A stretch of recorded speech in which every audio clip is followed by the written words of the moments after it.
is a little less exciting than last Thursday. IRL. Um, yeah. Does anybody want to sum up what happened last time for the point of DM inspiration? Nobody? Too much happened? Not enough happened? Otherwise, All I can right. sum. All right. Are you gonna do it, Clocks, or Yeah, should I I? can do it. I can do it. Okay. Last time on Skull and Shackles, uh, Claxmus finally awoke from his deep, deep nap that he was on the ship and decided to join the party. And I got caught up on all the stuff. There's a lot of, I don't know what to call them. Are they elves? Elfair? I don't want to be racist. I'll just say Still, Elfair. Sylphs? Okay. Sylphs. Somehow, while Claxmus was asleep, uh, our buddy decided to stay. I already forgot his name.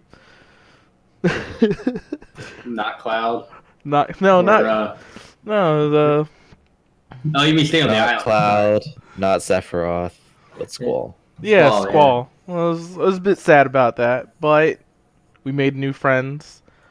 We met a Pixie. She's real cool. I thought we were gonna rip off her wings, but I guess we're not. Instead, we're gonna rip off like some evil Pixie wings, but she didn't like that. She's like, evil's subjective or whatever. Good and evil. That's fine. We made a plan.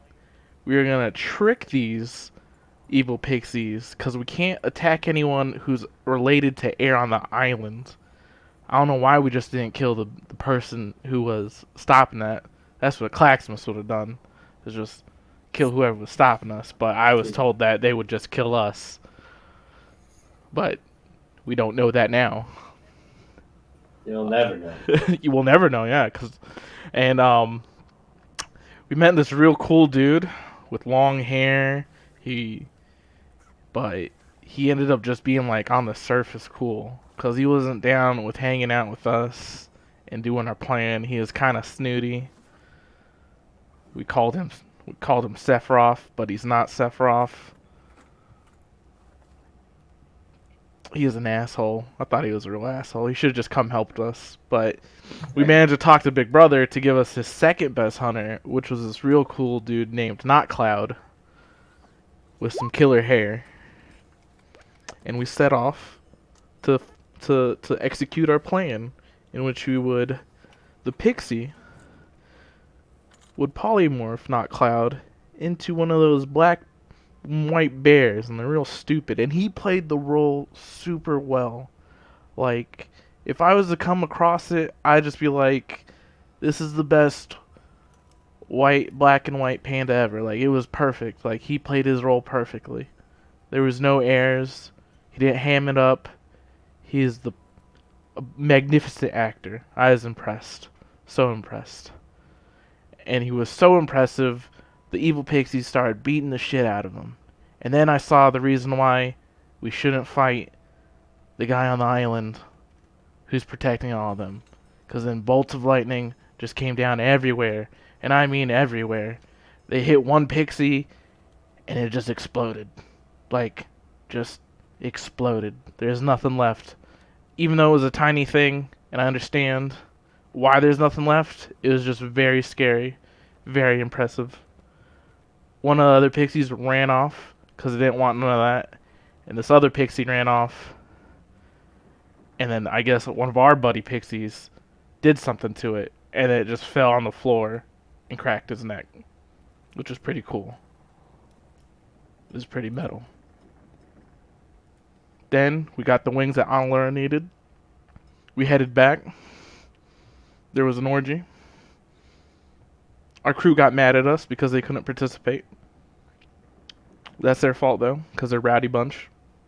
If they learned to follow directions, they could have probably been on the island and enjoyed that. And here we are. Anlara's gonna make the potion. We're gonna get the devil fruit. We're gonna get superpowers. It's gonna be great. And then there's going to be a talent show. Yep.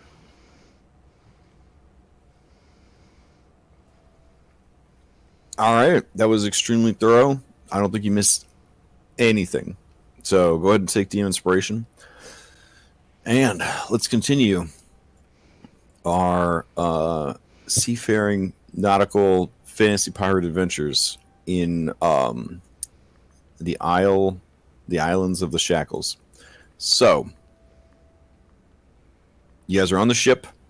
According to the calendar clock, it was 11 a.m. You guys were underway, heading toward Dusty Desert Isle.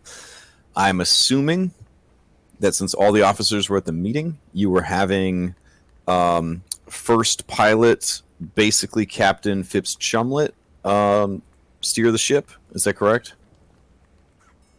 After the shit he's pulled, no. So who would have been steering the ship while you guys were having a meeting? Or did you just like pull up your sails and just kind of drift for a little bit while you had your meeting? I was going to see if we have anybody else on the crew that's capable of actually sailing the boat. If not, then that's what we'll do.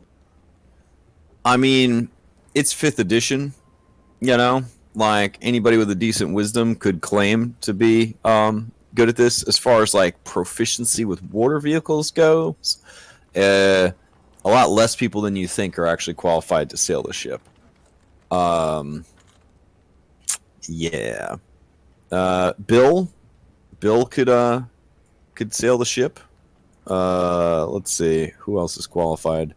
I don't think Plume has any actual skills that would be useful. Let me check. Nope, not really. Who else? I'll let Bill do it, and then I'll just be like, "Hey, just keep it, slow and steady." Yeah, at this point, I think Bill would probably be your best bet. Or you could. No, I think that's really the only other person that's got any hope of doing this. All right.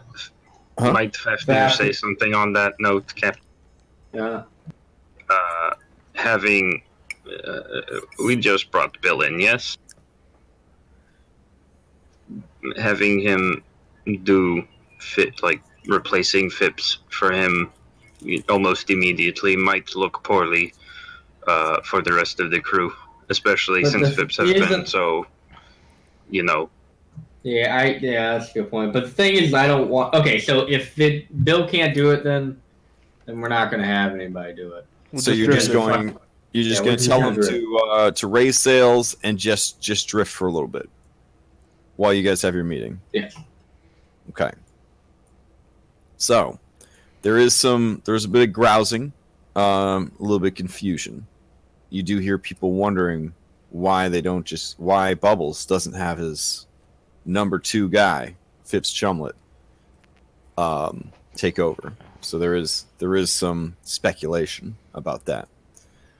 But you guys have your meeting. When you come back out, the ship is still gently drifting along the currents of the sea. There hasn't been anything terrible. The ship's not on fire. It's not sinking. Everything seems okay. So your meeting lasted about 90 minutes. During that time, you brainstormed what to do next. So am I to assume that you're ready to continue managing this here vessel? So I wanted to see, because I don't it's been a fucking hectic ass week for me, so I haven't been able to check much. So I don't know if anybody else has come up with any ideas for the the escalated punishments. We did. Maximus and I have been deliberating. Yes, we did. It has been a good time. Oh god. Okay. Do you want to give me that too long? Didn't read. It might. You could quickly skim it right now. It's not a TLD like a TLDR. There's punishments. There's a lot. Yeah. Okay. It's not that much. It's here. I'll link it. We'll pull it up right now. I've saved it. Now, another thing that I understand is that you guys have designed new layouts for the ship. and those are going to basically be constantly under construction until they're finished. Is that correct? I think we were waiting to do that until we announced that I'm a shipwright at the talent show. Ah, okay. Smart. All right. And this talent show of which you speak, that's going to be taking part on the island. Oh, we were gonna find a smaller island small. nearby, like one that seems kind of like desolate, like. Yeah, just little island, a few coconut trees. Good time. Okay. Interesting. All right.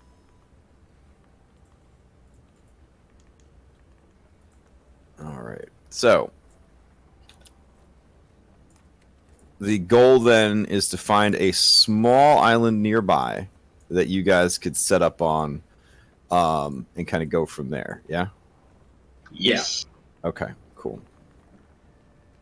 Do we have any maps of any such islands close by where we just? Yeah. Sure. So let me bring over these alternate form babies. There we go. Heiken's Redoubt. That's it. Yeah. All right. So obviously, this map that you have only shows the biggest islands. That there's only so much they could fit on the map. So yeah, you guys keep an eye out for a smallish island that is not alive, because that is also an issue sometimes with the smaller islands, is that they are alive. And yeah, I'm going to assume that as long as you stay relatively close to the shoreline of Heiken's Redoubt and the chain that kind of connects it to the rest of these islands. Again, if you guys were leaving from like inside of here, right? Even if you sailed around the southern end or the northern end of the island, as long as you stayed close to the island, there's a chance you would run into a smaller island of which to bring your peeps ashore and have this contest of skill. So, that being said, you could probably encounter it before sunset. Do you want to have this contest at night, or do you want to deliberately sort of slow your pace so as to arrive maybe in the morning, which would allow you to put the crew to work as far as getting the ship tied up, taking care of the chores and responsibilities, and then maybe having like the afternoon and evening available to do that kind of stuff. Yeah, because we'll still have to gather like supplies and stuff off the island itself for some of the events. Gotcha. Okay. All right. I have a number of beaches here. I'm trying to pick a good one. Ooh, this one would be nice. It's got a little secluded cove here. Yeah, that might be cool. Let's see. Is this one lit though? Oh, it's gonna be lit. Oh, I see. Hey yo. Let me go. I'll go to the bilge now. All right. Yeah, I've been collecting like beach maps like crazy for this campaign. So it's always like kind of hard to choose like a good beach map when you have so many beach maps. All right, there we go. Let's see. Are you lit? And do we need to make it a little bit bigger? Yeah, maybe we should make it a little bit bigger. Yeah, because it's got to fit pretty much the whole crew.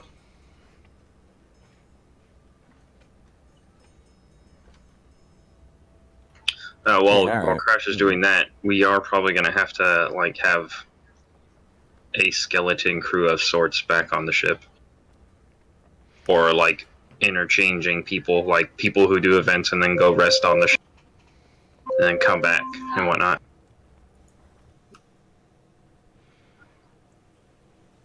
All right, how's that look? Is that a good beach? It's black for me. It's completely dark, so maybe. Ah, okay. It's a beautiful dark place. Beautiful darkness. You've gone to the dark bilge? place. There we go. How's that? Nope. Still nothing, huh? I see it. You see it? Let me refresh. Yeah, that he used to screw me over all the time. So be careful with that. And actually, I take that back. Maybe we should just simply anchor the ship well enough and not leave anyone else to try. I think some of Yeah, the I mean, stuff that- was going to happen on the ship too, like the relay race. Do what? Yeah, I think we should like. Well, I mean, couldn't the relay race like take place towards the shore, like you swim to? Well, I mean, or is that just climbing asking for the Sharks ship. to eat? You'd climb the ship. What to if the top. you mad skill park this baby? You know what I'm saying? Oh yeah, we can actually park it. Like do a little bit of a beach parking. Yeah, pull That'd its be little butt into this secluded cove, so you don't have to Heck worry yeah. about being attacked by anybody.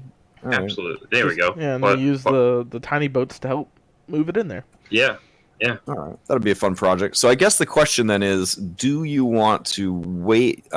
So do you want to slow your pace to arrive at this small island in the morning, or is it one of those things that you see it and you're like, make for that island right away kind of thing? At which point you'd probably arrive at it around sunset. I think it would be Or- better to or wait even till after morning so dark. we have light I to see pull in. Okay. All right, so you're basically keeping a super cash pace, but with that island in mind. So that, of course, brings up the question among the superstitious crew, who is obviously very, very curious about what's going on. A lot of rumors are going around. Obviously, the biggest one is that y'all going to a dusty desert isle. And so they're all talking about, what is Dusty Desert Isle? Why are we going there? What are we going to find there? How fucking rich are we going to be after we go to Dusty Desert Isle? And so on and so forth. Active player characters. Do you do anything to sort of curtail the excitement that people have about this? Or do you just kind of let them gossip and talk and kind of Is figure there- this shit out? Is there any way I Captain could? I have an idea actually. So, what can I like slip like a check-in to Phipps's head that we're going to Dusty Desert Isle to try to find some crazy ass magical fruits that we're going to use and or sell or both. You know, But don't they already know that's what we're doing? apparently not. I mean, like it's a rumor, but if Phipps starts telling everybody, then it Yeah, gets the but hype you train don't- rolling. No, that's the thing. You don't want Phipps to be doing anything with anybody. Oh yeah, you're right. You're right. He's been the problem this whole time. Okay, yeah. So who? Okay. So Hmm. what? You can announce it, but I would say tell them that they whatever rumors that we're going to try to find this island are true. That way, it's Now, not keep a in mind, rumor. a lot of your crew are drug addicts. They're alcoholics. A lot of them are uneducated. What they all have going for them is a wild sense of adventure and free spirits. So you may have said, hey, this is where we're going and why we're going there. But a lot of them, it just kind of went in one ear and out the other. So this is your opportunity really to kind of either let them continue their guesswork or be a little bit more firm and be like, this is what's happening. You know what I mean? I would say, Captain. Yeah, tell them what we're doing, but tell them before that. Before we get to that, we are taking a day of maybe revelry in preparation for it. That way, everyone is like, "Hey, let's go have a party on shore where no one can bother us," and then we'll be on our way. Yeah, I agree with that. But more eloquently than I put it. Well, actually, maybe So less when- eloquently so when- because I don't know how. The question is, when do we drop the news about like the stricter rules and shit like that? On the way there. Well, weren't we? I thought We were gonna have that announcing big sorta, like, meeting as the part day of before. Yeah. Like as we're coming to this island, the night before, we have a big ship assembly meeting. So And we give them tell the them. details on. Yeah, so we tell them the new rules. We tell them where we're going, and then we tell them the good news about the whole park. So you guys are going bad news first. Not that, more structure and order is bad, but, these are people that value their freedom quite a bit. Yeah. Okay. Yeah, so should we be doing that first? I mean, I say we do the rules change. We tell them about Dusty Desert Isle, and then after that, we announce the super awesome party. Yeah. Yeah, so the night before we get to the beach, I'll go to Croup and I'll help him in the kitchen, and we'll make a particularly big banquet using supplies that we've gotten from Hyken's Redoubt. Okay. What about my frog meat? My frog meat that And- I've been waiting to eat. Yeah, during the banquet, that's when we call attention and then we drop the news. Okay. So at the banquet, which will be taking place, I'm assuming down in the hold where the common area, right? Where everybody kind of, you don't really have tables or anything, so everybody just kind of like takes their plate or their bowl and finds a place to sit and eat and all that jazz. You sort of gather everybody up to make your big announcements about the new things that are happening on the ship. All right. If that is the case, I need to hear from whoever is going to present these changes. They need to present it as though they were presenting to this crew of feisty pirates. All right. Me and Fafnir could do it. You want Fafnir to do it? Yeah, No, because it- we're the it most should- intimidating. These are the No, rules, and these are Yeah, going to be That's followed. true, but No, I it's- think the captain should be the one to do it. Yeah, it Okay. should come from me and you, because it's like you're first mate, so Okay, we basically have to like stand together on this. Fafnir is also newest officer, probably should not have him doing something like that. Have you looked at the new punishment? Have you looked at the last one? I really like the last one. Claxton says to you. We need to, maybe Yeah, I'm still not go gonna. over. I don't know about that. I'm just gonna say death. However you decide to do it, it's you. Try- Okay, yeah, we'll say possible death. Trial by Don't tell them clawbat. now. Trial by clawbat. See, but that makes me think of just they stick with a claw at the end of it. Oh, I'm just gonna fucking kill him with it. Not your own claw, but someone else's. No, my claw. My fucking. All right. So I thought we already hit him. Croup makes his recommendation on Laura is to take the flying frog meat and make like a gumbo out of it. Ooh. A gumbo is apparently some kind of a stew that originated with the lizard folk. Croup picked up the recipe a few years back. Hasn't had a chance to make it in quite a while, but you did get some very interesting vegetables and rice and some fruits from particularly some peppers from the Sylphs when you did a little bit of basic trading. And he would very much like to attempt the recipe. He does warn that it could be a little spice. It could be a little spicy. Do you think you should go for it? Yes or no? Spicy good. Of course. All right. Yeah. In that case, he will assist you. You can roll a cooking tools proficiency using your intelligence, because that's what 5e says is the primary skill score for cooking is intelligence.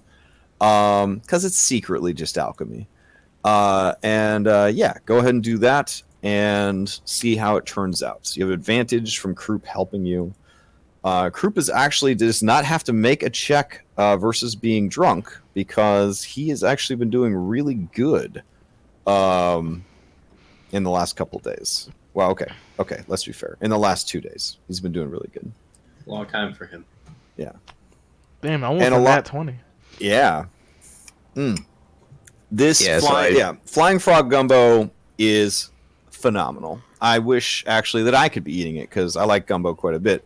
So they cook the super airy rice from Sylph Island, and they make this spicy thing. The meat is like basically rotten, right? Because of the heat and everything else. Like, so it's got like so much flavor in it. And then, they salted it to make it safe to eat. Winky face. So you basically have this like almost rancid meat. It's like so sweet now from like the process of going bad. But it's also very salted. So it's like got the salty sweet taste to it. And then he's got these like ghost peppers he got from like Sylph Island. So it's going to be like super spicy. It's going to be like a spicy, sweet, salty. There's a lot going on here. Fortunately, none of the ingredients are very heavy. None of them are very what's the word I'm looking for? I don't want to say rich, but savory. Yeah, so there isn't savory. So you're only dealing with the 3 different flavor palettes there of sweet, spicy, and salty. And somehow, with your assistance or with his assistance, the two of you managed to make something so good that some people, they cry a little bit when they take that first bite because it's just like amazing. You did an amazing job.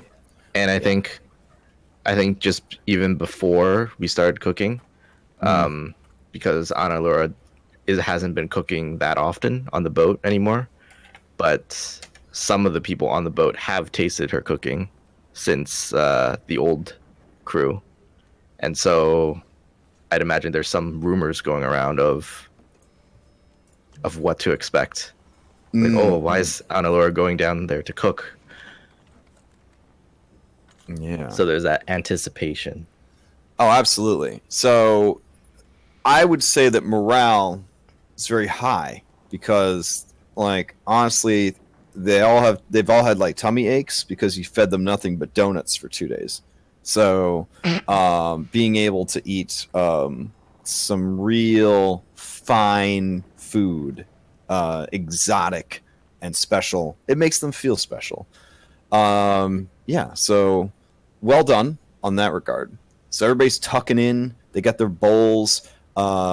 Most people don't bother with a fork and a knife, so it's a lot of just like slurping out of the bowl. Some people, maybe have a knife that they're using to kind of scrape the bowl into their mouth. They're definitely after seconds. You had like 40 pounds, I believe, of frog meat, so you could have made a pretty big old batch of this gumbo. So yeah, things are going good. You've set the stage. Now what? I'd probably also have a special plate for Clacksmith because I know it's his frog. So maybe he gets like a frog leg or something. Oh, this is great. This is divine. This is divine. Like this is I'm so appreciative, Amara.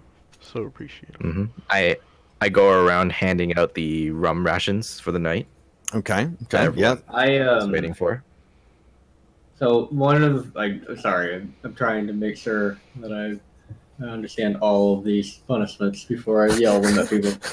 So I don't want keel hauling to be like one of the ways people die. Why? Because like ever? Well, no. You can't just say because. You need a good reason why. It's a good idea. So look, like there was. Like, I know what you're saying. You got your version of keel hauling in your head, where everybody watches it, right? You got that version. Yeah. Well, there's, don't forget there's a version where no one watches and the officers just do it. Okay. Right. That's a little bit like better, you're making small Zara is gonna pipe in here and be like, well, what's the fucking point then? Like the whole thing about a keel hauling is the theater of the act. It's a torture. It's a torturous thing to watch. Well, Most people don't survive a keel hauling anyways. Let's say they watch them go in and maybe see it for like a minute or so, but then they get back to work. Right. I mean, a keel hauling only takes a few minutes. So what's the point of doing it in secret? How are you going to do a keel hauling when nobody sees it? It's a small boat. Yeah, you use the whole damn boat for a keel hauling. You do. What I'm saying is we're not making a big show of it. It happens, but it's not. We don't like. We're How not could making it not be a big show? You're literally tying a rope to somebody's ankles and then to their wrists and then dragging them under the boat. that everybody is on. You hear their horrible screams. Their blood is everywhere. Wait. You're saying you can hear them while they're underwater? Yes. Yeah. I mean, if you're below deck, yeah, you can. You can hear them right through the damn wood. And I think a large part of the point of keel hauling is the fear that it invokes in the people watching. I agree Do you with that. remember Yeah, like how our attitude changed? Casually keel hauling is gonna make us look like absolute fucking monsters. Like, these people are so hardcore that they don't even think keel hauling's a big deal. That's the message you're sending. Yeah, you want to make sure the crew sees it happen, and so they will never. So you Do make sure they anything see that it will- happen. The point is, Yeah, so that they don't do it. severe punishment make the same or mistake. severe crimes. Yeah, I mean, Or in most instances, you're not going to come back from a keel hauling, though. Like, most Yeah, of our exactly. crew, So, like, yeah, if I you mean, kill if somebody, Owlbear well, or Gree or Claximus gets keel hauled, sure, well, they'll probably walk away from it. They'll be horribly, like, scarred and mangled, but they'll walk away from it. But, like, I don't know, like, Phipps Chumlin ain't going to walk away from that. then he better not commit a crime. Sounds like a perfect plan. Any crime, like, I haven't actually bothered to read no. these Again, No, it it's- has to be of It's equal attempted seriousness. murder or murder. rules. So Uh-huh. if you kill another, which we already have that rule. Like if you kill another crew member, you get.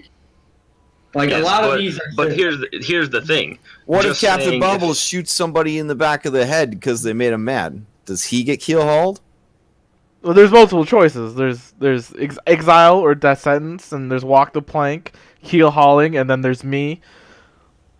'Cause I would just kill him. Like it becomes then how do you choose which? I mean, it matches the crime. That's the whole point. But why there's multiple yeah. choice? Like if you killed someone like God, what's his name again? He's gonna come back, and we're gonna forget. Like, about I'm not gonna You make. talking about Patches? Yeah. Yes, Patches. If you kill Patches, it's probably not gonna be a keel hauling. It's just Yeah. we kill Maybe you. exile. Or yeah. Maybe we just kill you. I didn't even think Patches was Fashion still that you on the did. ship. Is Patches still on the ship? No. He No, left. he walked away. So But he's he's not coming part back. of the crew. He No. will come back one day. How do you know? Okay. Because He I saw died. him die multiple times when he came back. He didn't Oh, die that- this time though. That kobold does not die. Yeah. We shot him in the head and he came back. Oh well, that's an interesting. Yeah. Okay, so here's the thing. When we were in the service of Beardless Dungar, slaves. and we would get punishments, like, did you ever, like, agree with the punishment you had gotten? Like, I mean, sometimes, you know, let's be real, we all done goofs sometimes. Sometimes we did our, you know, you didn't do your work the way it was supposed to do. Mhm. You screwed up. Mhm. You dropped hundreds of feet of rope off the side of the ship. Like, there were a lot of things that we all screwed up on. And so sometimes the punishment was deserved, right? Maybe. Sometimes it certainly wasn't. Like every day of Zalnos' life. Yeah. No, So So maybe we add an addendum. No, Have you Here's guys what's actually looked at it You though? guys, You even guys read it. haven't read it. You would have Oh my already God, known you're that we asking for have. things you haven't even read. We've already answered those questions in the document. They have already read it. So there are like 3 different tiers. So how about this? I explain it to everybody, and then it makes it easier for me to explain it to the crew. So there's 3 levels of punishment: low, medium, and high. Right? Low punishments are things like streaking on your duties, like you didn't do your job. Right? why don't we just have this transition into you explaining to the crew then, so you don't have to do Okay. this twice? That's fair. That's fair. Okay.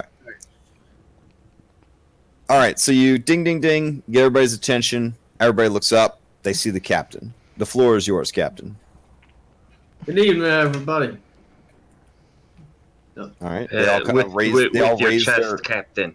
They all raise their mugs to you, or their cups, or their ladles, or their bowls, and they huzzah. So, there's a few things I wanted to talk to you all about tonight.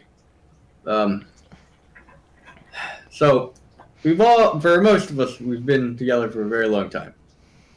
And I will say, you all are some of the craziest motherfuckers I've ever met in all of my life. You know? They all huzzah and I to that. Mhm. A few R's kind of join the cacophony of responses, banging of cups and bowls, that sort of thing. Mhm. And I will say, for the majority of you, even though you're crazy motherfuckers, right? You're able to do your jobs, and you're able to do them damn well, right? But, however, we've had a lot of reports lately of other crew members bringing down the morale of all the other crew members. All right, there's a bit of grousing when you say that. And let's be honest with ourselves. It's true, right? It has been happening. We all know. We've all heard. Right? And look, I promised you all a better life. Right? And I promise you, we will fucking get there. We're gonna get there together. Right? Everything you find, everything you do, it's yours. But when it comes to times where we need to work together, we need to be on the same page. We can't slip. We can't hold each other back. Right? We just can't do that. Because it's just going to end up with all of us dead. Or broke. Which is sometimes worse than being dead. I think it's worse than being dead. Yeah, there's some eyes to that, yeah. So, I talked it over with the officers. We're trying to figure out the best way we could keep everybody, when necessary, in line, how to do that. Right? So, the only way that we could see that possibility is that the people who are out there causing these issues, they have to have punishments for those issues. And I'm not saying, you have a bad day, you get fucking keel hauled. I'm not saying that, right? I'm saying, you have some lazy jerk who didn't do his fucking job today, and then the rest of us suffer because now we don't have food, or we lost all our rope, or there's some huzzahs and some R's and some I's to that one. Yeah. So we've implemented this. We have 3 different levels of punishments, right? Lower, medium, and high. The punishment should fit the crime, my friends, right? So, lower punishments. You have that jerk off who didn't do his fucking job, right? Should they die? No, but they should learn a fucking lesson. I think we all can agree on that, right? Yeah, oh yeah, they all agree on that. Even the problem makers, even the 4 problem makers agree on that. They're all nodding their heads. Yeah. Cool. So you don't do your fucking job. So we don't fucking feed you. And we don't give you a rum ration, and you go to bed early. You don't get to have fun. Right? And then you work harder the next day because you're like, that was fucking terrible. Right? I think that's a reasonable punishment. Right? Or what happens if you fuck up? We all fuck up.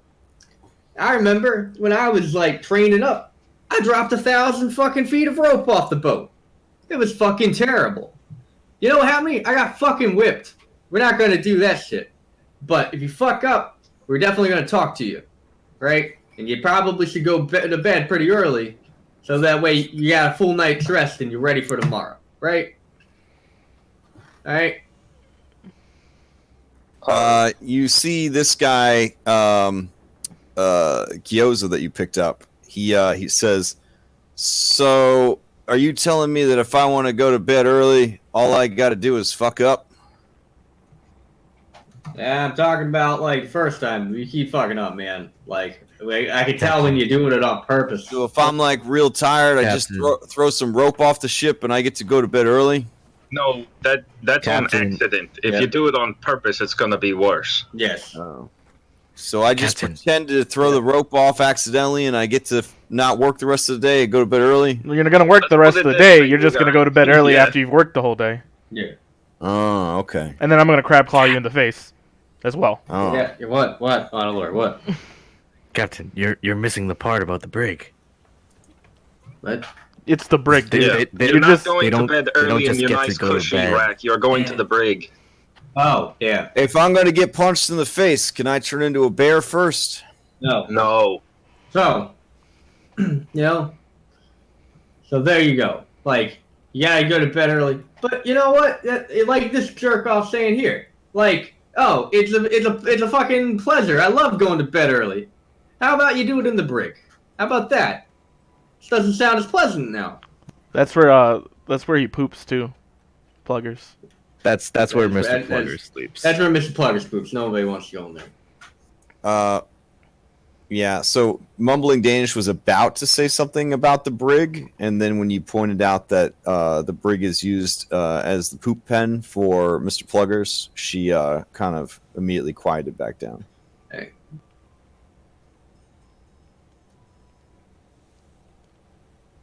Charter rules, boss. Yep, I'm reading. I got a question, says Who? Bill. So, I've been on several ships, and these punishments seem pretty tame. So, am I to understand there won't be no whipping, no being hit with a How knotted about you rope in me keep listening? nutsack? My friend, you're on the first set. It gets worse. Oh, does it now? Yeah. All right. Alright, so, when the charter rules are broken, punishment's going to be determined by the officers in an officers' meeting. Alright? Are these the charter rules? What was read to those of us who can't read when we first signed up? Yes. Now, if there's some of us who can't read, is there any way we could have them read to us again? I'm gonna turn on Laura. You able to do that? Come meet me in my office, in my lab.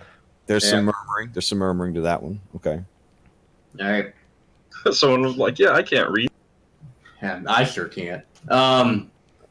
So, Mumbling Danish says, "Is there any place that we could? It's going to be hung up so we can look at the charter when we Yes. want to double check it." mhm. It's good. Yeah. We should actually have it out where everyone can see it. I mean, we Yeah, have I could make a poster and put it outside the officers' quarters. yeah, we're gonna put it outside the officers' quarters.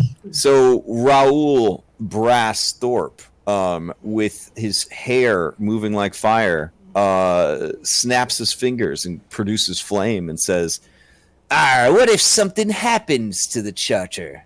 Is it still in effect?" Yeah. Yeah. Yeah, the charter that's being hung up is not the actual charter. When you say that, it's like if somebody went to the guys playing the Ocean 11's heist and were like, "Your plan's dumb." Like, he just looks like his whole world's kind of coming crashing down around him. And you see the fire in his hand kind of go out a little bit. And then I'll probably crab claw you in the face because you destroyed something. So Yeah, so, I would have to make it again, so I wouldn't be particularly happy. So, but all right, everybody. Regardless, those are the low-level offenses, right? Now we're getting into the deep shit. Hey! Something like The little goblin that you picked up, Shadow Tits, she stands up on a barrel to be tall and seen. She puffs her tiny chest out and flexes her tiny muscles and tries to look intimidating and tough. She looks you square in the face and she says, "Yeah, well, I noticed there ain't no rules about stealing." We haven't gotten there.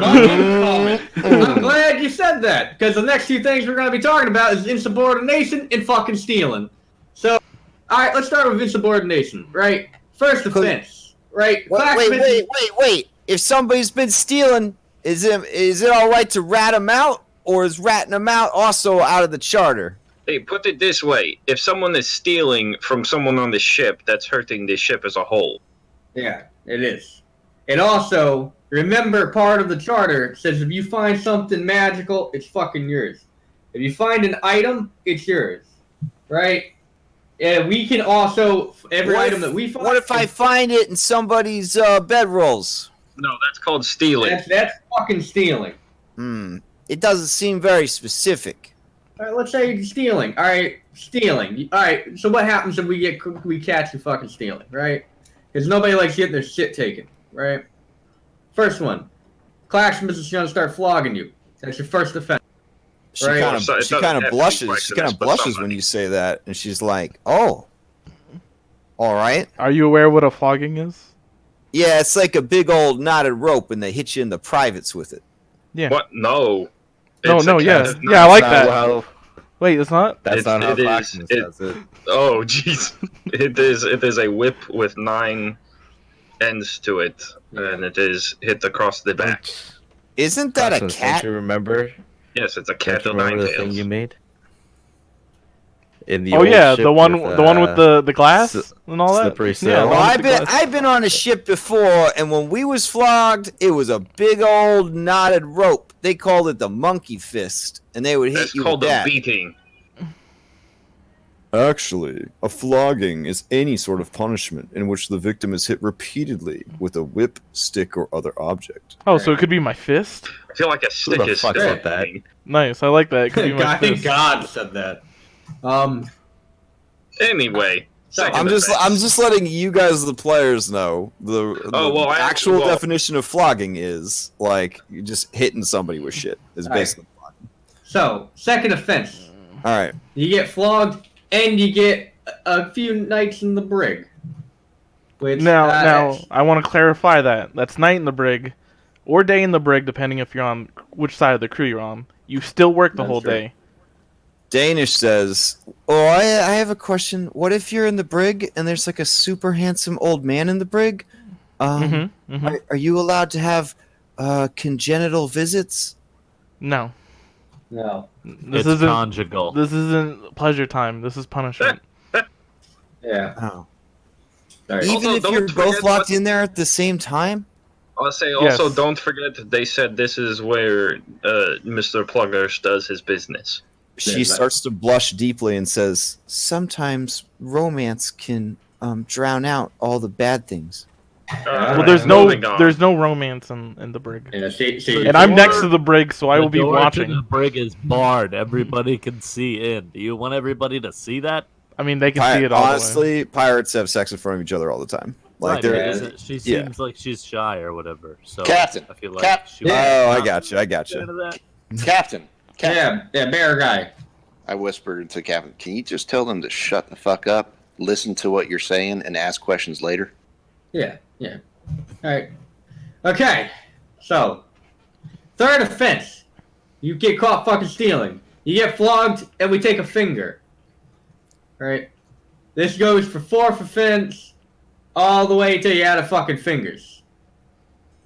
Shivaka cannot resist, and from the ceiling where she is perched, Enter the Spider-Verse style, from the ceiling, she says, "Who gets to keep the fingers?" Nobody. They get tossed off the side. Shut the fuck up. Alright. That's a legitimate question. All right, Save hold the all questions for the fucking questions. end. Save all questions to the end. Alright. Second, insubordination. If so first offense, flogging. Second offense, flogging and a number of nights in the brig. Or days, depending on your duty. You still work. Third offense, a flogging, and also you forfeit all shares of the current adventure that we're on.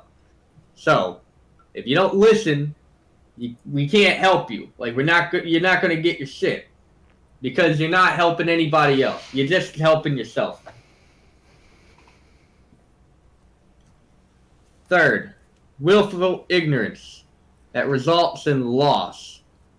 Right? So, first offense, flogging. Second offense, flogging a number of nights in the brig. Third offense, flogging, and you forfeit your share of the current adventure.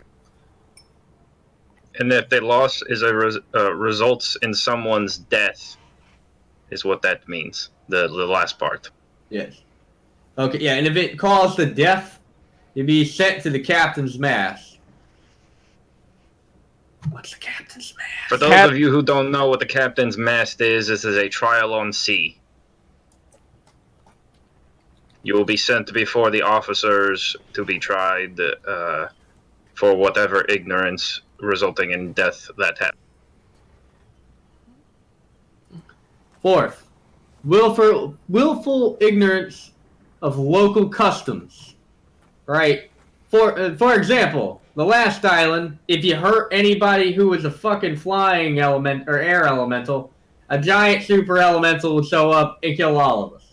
Right? So that's violating the customs. Right? First offense, flogging. Second offense, flogging in a number of nights or day in the brig, depending on your day shift or night shift. Third offense, flogging, and you forfeit your share of the venture. And then also, this could result in, if it's a result in death of any crew member, then you're set to the captain's mast. So these are the medium punishments. All right, punishments for a high level offense. No, hold on, Captain. Yes. For that last one, the willful ignorance of local customs, if it results in someone's death, as in the crews, or perhaps the people we are interacting with. Yes. Any innocent locals. We're not like, slavers. We're not here to like hurt or murder people who don't deserve to be hurt or murdered. There's plenty of people out there who fucking do deserve to be hurt and murdered. So why don't we fucking kill those guys? Punishments for high-level offenses. Alright. So, attempt of murder or murder. So, that's the sentence, death sentence. You'll be killed. Attempt of mutiny. Which means trying to turn the crew against the captains or any other crew member. Death sentence. Claxton Right. just lays his head down. He was like, man. It's okay, Kleximus. You and I know. Alright, so let's hear the questions. Because I know there's a bunch of them. So one at a time. All right, Rosie Cuswell wants to know, if you're sent to the brig, are you allowed to bring your musical instrument with you? No. No, it's supposed to be a Let punishment. the captain answer. Yeah. If someone's in the brig and they've paid you, can you play them music? No, it's a punishment.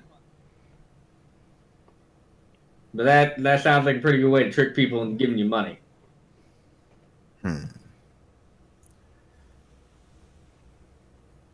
Okay. The brig is a no-fun zone. Yeah, yeah, like there's like baby like cages. Did any of you guys have those? It's like those. Okay. Gree says, I am much too large to be hurt by a flogging. I'm gonna point at Claxmus. You think he could hurt you? Because he's gonna flog you with his fists. I mean, we're buddies, but rules is rules. He kind of nods, like he was worried that there wouldn't be a punishment suitable for his awesomeness, but now he feels like he's part of the group. Chicane's turn to ask a question. Mm-hmm. That actually brings up a pretty good point. Maybe instrument of flogging should be dependent upon size and/or strength of the person being flogged. Like, you wouldn't want to hit Shivaka with Claximus's claws because then she'd just fucking die. Like, maybe Yes. It's not. Yeah, you're right. And it's non-lethal, so he's not gonna kill you. I don't need you to stand up for me, devil. Look, I was just looking at the short people. All right, look again. I survived Beardless Dungar. I could survive these clowns. No offense. No, thanks. None taken. No offense taken. I would pay to see a gorilla clown. Yeah, me too. So, look. But yeah, you couldn't hit that fucking ferry but with anything or it'd explode. How are we supposed to keep the ferry out of trouble? I'll poke her with a needle.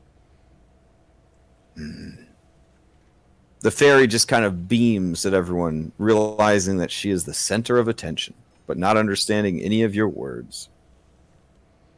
So look, everybody. These are rules that we have to put in place to keep order and to make sure that we're all in fighting fit.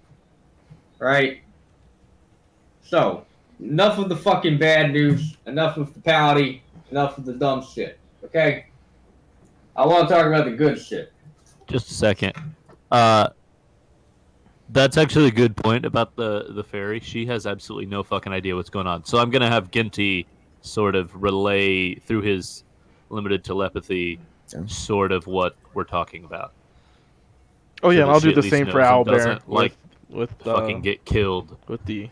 because she didn't know what the rules were. Oh, and I do the same thing with Not Cloud with Diodario. Yeah, well, Tarina seems like really disgusted that you would have so many rules. She doesn't understand why you would need so many rules. She doesn't understand how you could possibly want to wake up every day and live in a world that has this many rules. Tell her that it helps us to prank other people together.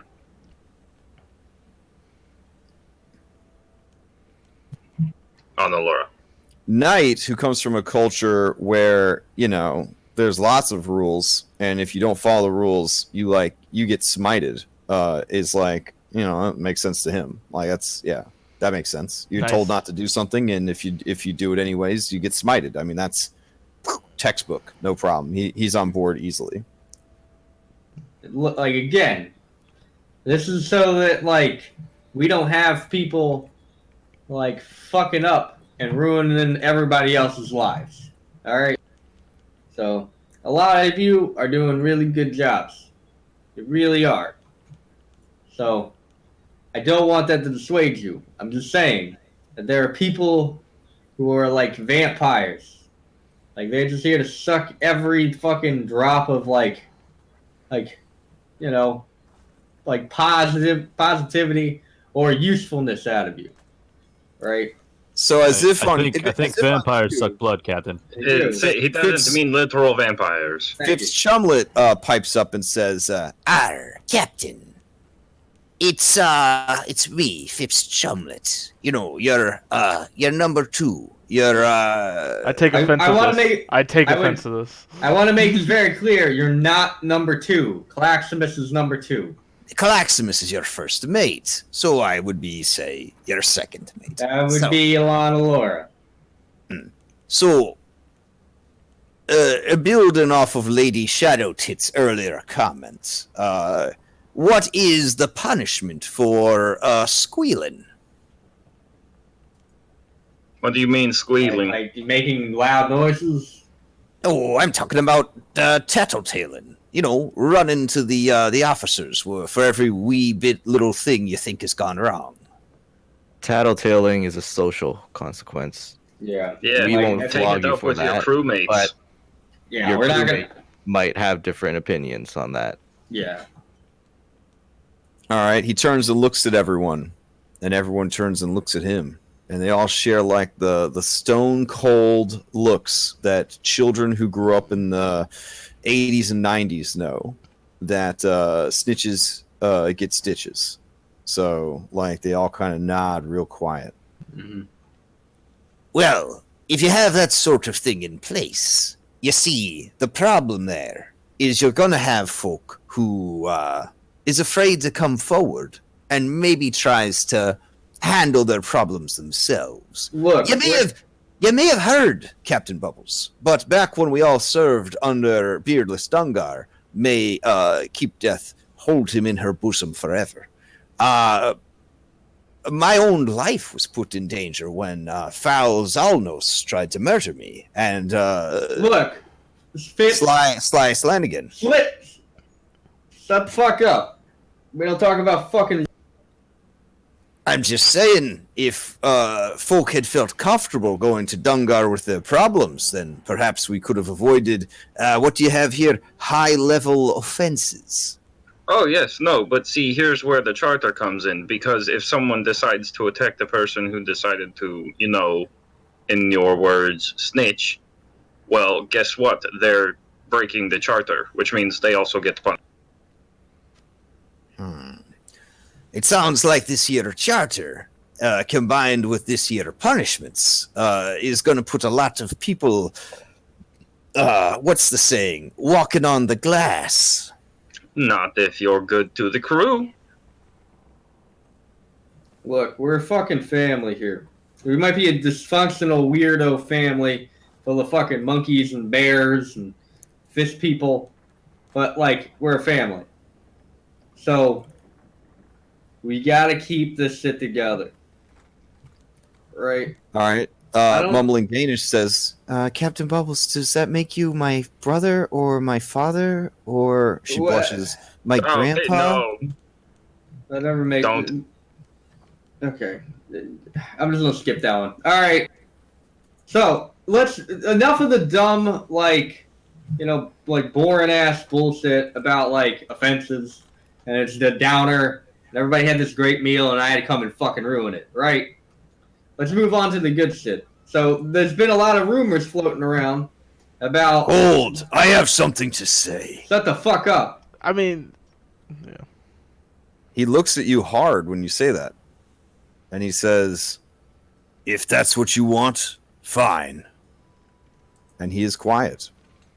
Gree will remember this. That was a little quick, Captain, just saying. I don't look, man. There's a murmur runs through the crowd. I'm tired of fucking being interrupted by them. Like we're gonna be here for like the next 6 hours of them asking fucking. Alright, how about this? Real quick. Let me try something. Yeah. Okay. Go. Everyone raise your hand if you have a question that hasn't been asked yet. Yeah. Okay. All right. Yeah, that's fair. Agree. What's your question? You raised your hand. I had no question. I was going to tell these weaklings that they know how simple this is. Do the task assigned to you. Don't fuck up. It's pretty simple. Everyone asking questions is trying to weasel out of their honorable responsibilities, and it I is like this guy. disgusting. Wow. Okay, wow. If you can't handle life aboard this ship, then the next time we set upon land, leave and don't return. But I am Wow. tired of carrying the weight for weaklings and babies. Wow. Wow. Actually. Claxmus raises his cup to that. Aye. So does Fafnir. Here, here. I'm about to agree. Like, look. Like, I apologize. I should have let you talk. But All right. Like, Fitz that- Chumley like that- will remember this. And Gree like shrugs like, I don't fucking care. yes. I would say Grease like 10 times bigger than Fifth. Yeah, for real. Like, no. Like, that man speaks the fucking truth. Like, again, like, I'm asking you, like, to just do your job. He's absolutely right. All right, they all seem to be kind of mollified by that. Some of them humbled, some of them bristling a bit.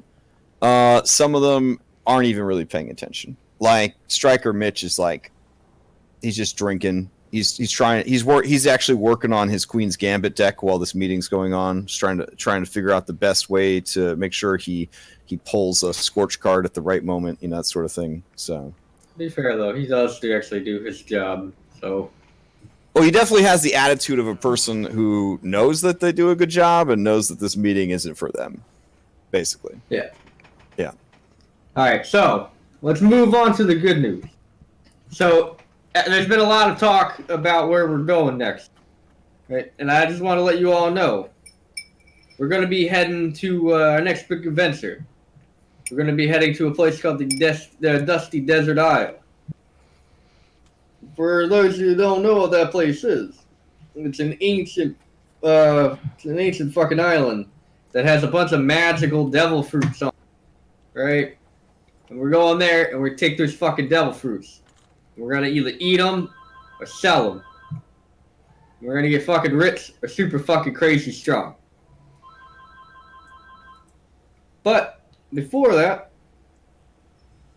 we decided we're gonna have a day of revelry tomorrow. We're gonna be stopping by one of the small islands and having a bunch of events, a bunch of cool shit that people could do. I'll let Anna Laura speak about it. Well, many of you may have noticed that after our last few trips to Firegrass Island and Hikins Redoubt, we've come away with a few new members of the crew. And we haven't been on the sea for long enough for you to really get to know each other. So we've thought that we would have a little festival or an event so that you could all get to know each other and have some fun. I believe Lift wanted to call it the Burning Bosom. Indeed. Okay. Yeah, there's some nods. Yeah, that sounds interesting. And this will be a chance for all of you to really show everyone in the crew what you're capable of. And to make more friends. And perhaps, I would try to avoid it, but you might make enemies too. Friendly rivalries, we'll call it. All right, all the people seem to be listening. So we are going to be docking on a nearby island tomorrow in the morning. Obviously, you will still have to do your daily tasks, but once we have secured the ship, we will get onto the island, gather supplies, and set up all the festivities. And you'll all get a chance to participate in a number of various events of your choosing. And it's going to be one big party. Analora, Says Shivaka. has this island been checked for harpies?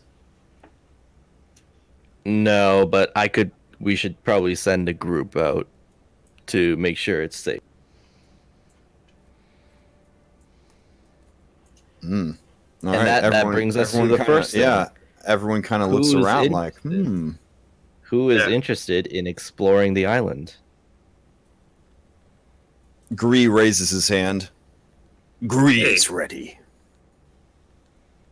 What? Who said No. that? Who said what? All right, agree. Anyone else? Remember, anything you find on the island, you get to keep. Chicane Unless will you don't want it. volunteer also. Chicane, we actually need you to help us build things. Okay. This is like Hey, All right. Gree. it's like an NPC party. Gios is like, No, but I just wanted to volunteer to make people hopefully see that he would do stuff. Gios is like, yeah, I'll do it. I'll go. Hey. I think All they're right. going. Shivaka kind of spider climbs into a dark, shadowy corner and uses stealth. That's how interested she is in going. Yeah. So. All right. So yeah, you got 2 people so far. You know what? Fafnir will go with them. If that's all right. I think it's an NPC party. Oh, okay. Well, then never mind.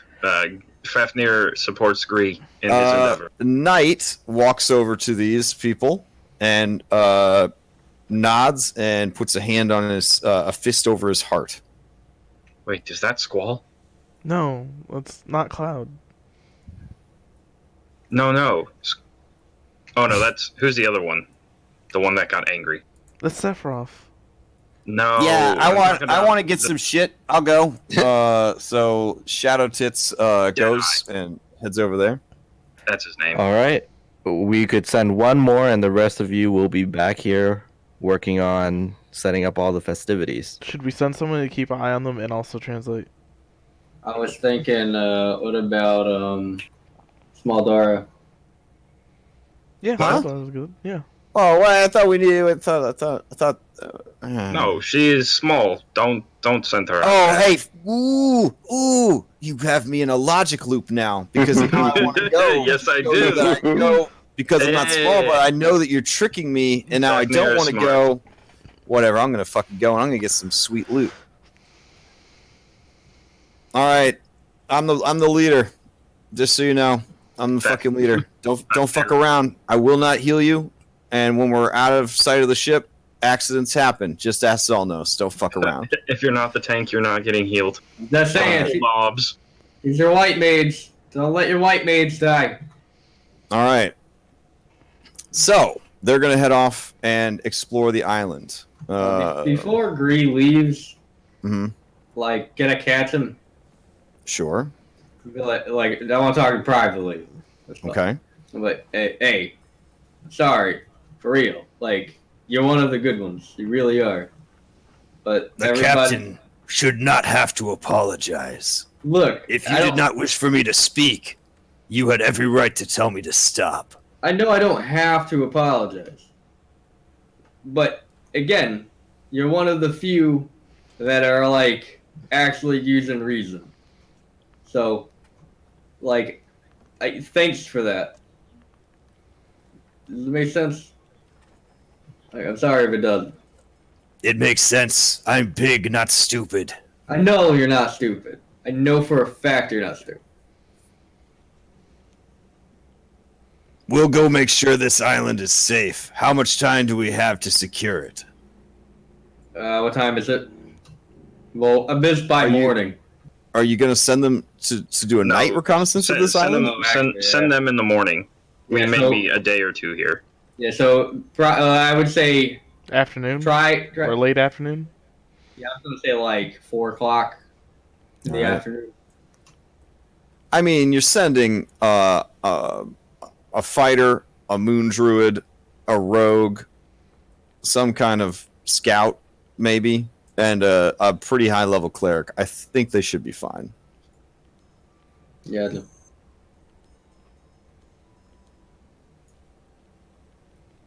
And then, as they're getting ready to kind of discuss the thing, you see Raoul Brass Thorpe walk up, and he says, You wouldn't be heading out without me, would ya? and they kind of look at him, and he looks at them, and he looks back, and you just see the faintest nod from Phipps Chumlet. Did you volunteer, Raoul? I'm here, ain't I? Right, I but don't we asked recall for you them volunteering. earlier, and I they have a said- full group. I didn't know there was a time said limit. 5. They hasn't left yet. Well, I he said five. one more can go, and no one Ah. volunteered, so we sent Sandara. Well, if you feel 5 is enough, then I guess it's enough. All right, you can stay here and start working on the festivities. All right, so nightfall comes. Everyone has full bellies, full minds as they try to digest all of the information that was kind of dumped upon them. Yeah, there's not a lot of revelry because a lot of people just sort of want time to figure shit out. So everybody tucks into their hammocks, their bunks, their piles of hay, wherever it is that they happen to sleep, and they all settle in for the night. The ship reaches, we're going to say, close enough that you can see the island. You raise sails and you just sort of let yourselves drift near the island without being too committed to your location, not dropping anchor or anything in case you do have to make a getaway, but keeping the island within sight. So if you rouse everybody pretty early, you should be able to get the ship there, get it backed in there to the little cove that you've seen, and send your away team to check out the island. Does that work for everybody? Sounds good to me. All right. So the next morning, everybody wakes. Your away team is going to take care of their business. Does anybody have anything else they want to do before they get settled? Like night stuff, or what? Yeah, I mean stuff that you want to do at night or anything else like that. Yeah, before. got that book that Diodario wanted to read. I want to help him with it. Okay. Yeah, it's like let me see if I think I put it in my character sheet.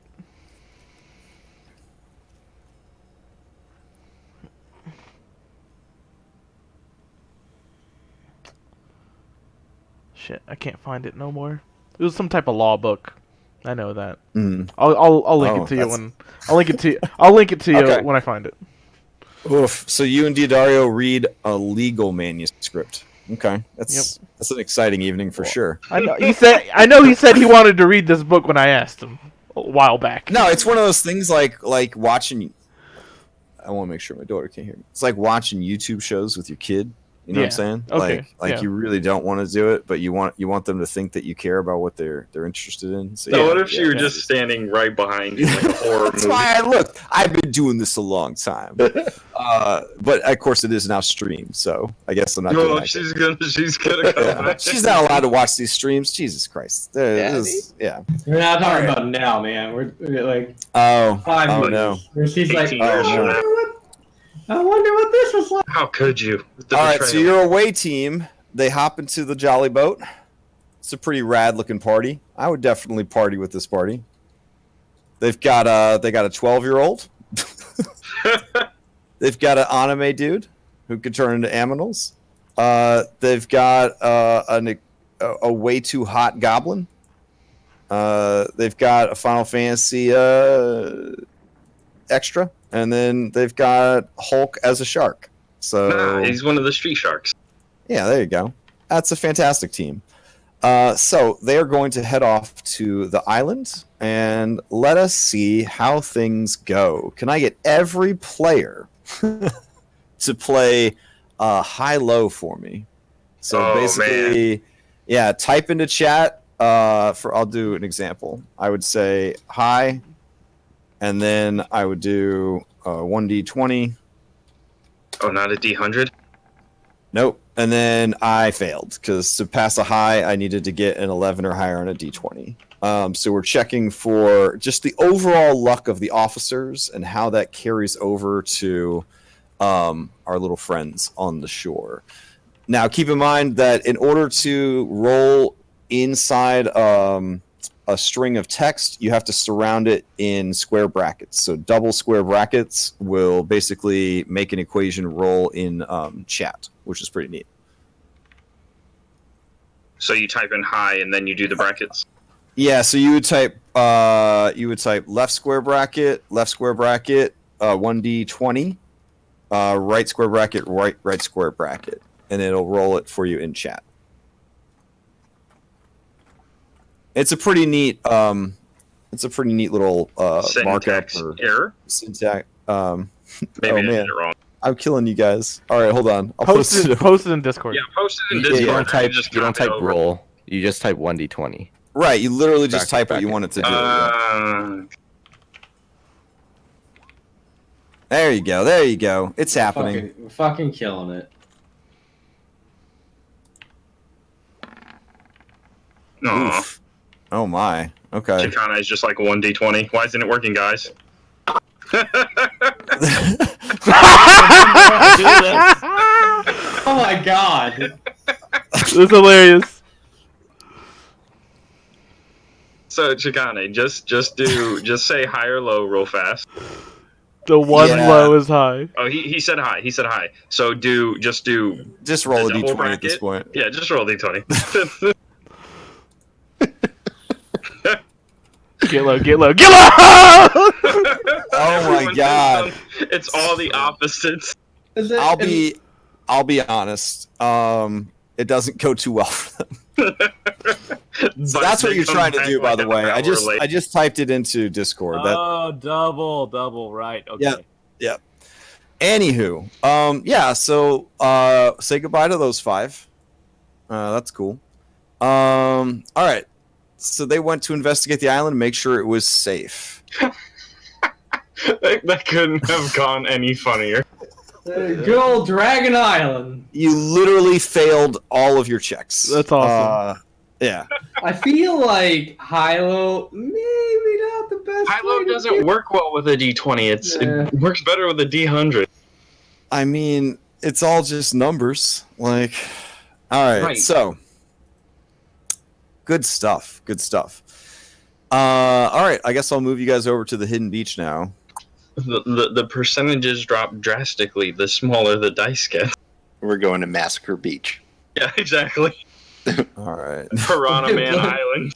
Blood map feature. So I have a generator that generates random islands for me, and I ran it on this one to see what would happen. So that's cool. One of the things that you did notice the night before is that there were occasional flickers of green light from the island. So there were, yeah. So that was kind of interesting. They definitely wanted to check that out, see what was going to be there. So away party goes away. Basically, if you guys mark on the map how you want to set this thing up, I will try to put assets down to represent it. Okay, so we had. Let's go look at the events we had real quick. Would we put that in strategy? Yeah.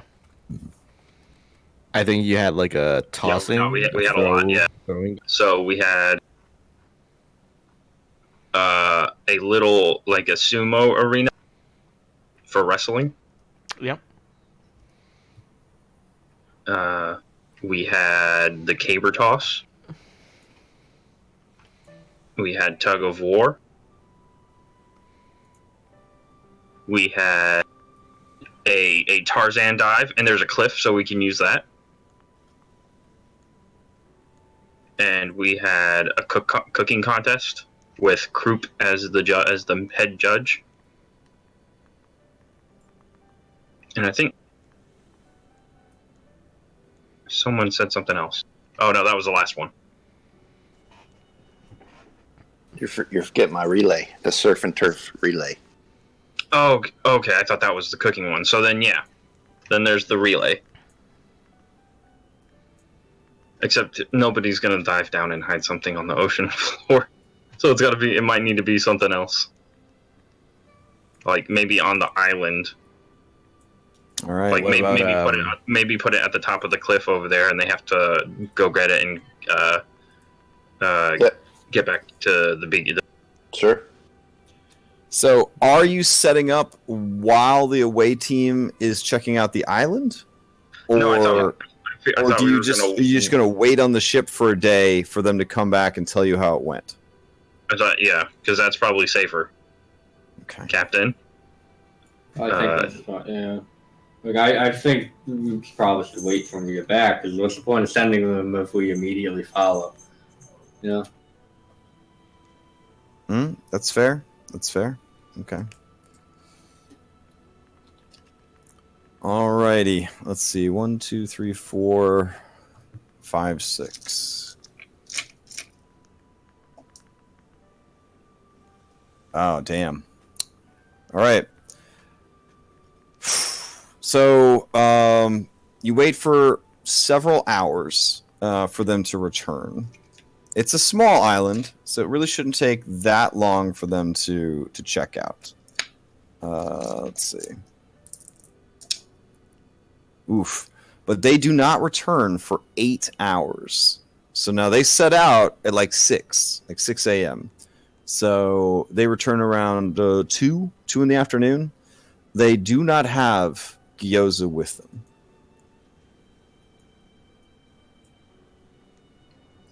Okay. Once they're back on the ship, They look badly burned. They look very sort of shell shocked about what transpired, and yeah, even Gree looks pretty beat to shit. Laura, what the fuck happened? Gree. Well, Smaldara. Smaldara, sorry. Fuck.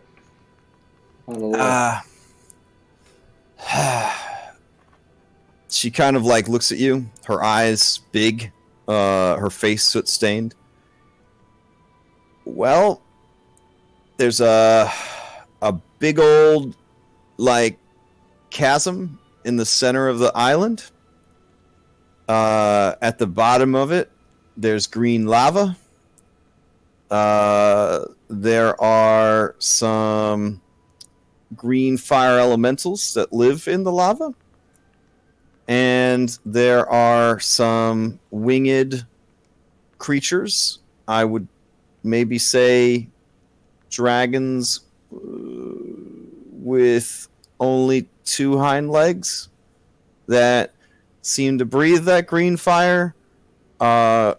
We discovered them when one of them picked up Gyoza and kind of flew off with him. He tried to escape.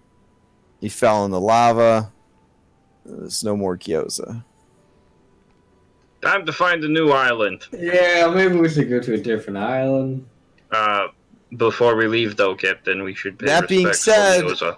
At the bottom of the ravine, like, well, growing in the ravine, in the chasm or whatever, there's all sorts of, like, crazy glowing minerals. I don't know if that's something that we care about or not. I'm not the miner. I don't know anything about mining. Gree says, There's also a terrible, noxious, black cloud that rises up out of the ravine. It is poisonous. All the better we leave this place. Yeah. Yeah, we came here to have some fun, not for another adventure where we have to go out and do everything. Time to Okay. find a different island, but pay respects to Gyoza first. So, Yeah. did you find anything of value other than the monsters and the mineral? Death? No, like, I did you mean- bring anything back? I mean, we Any found these beautiful women.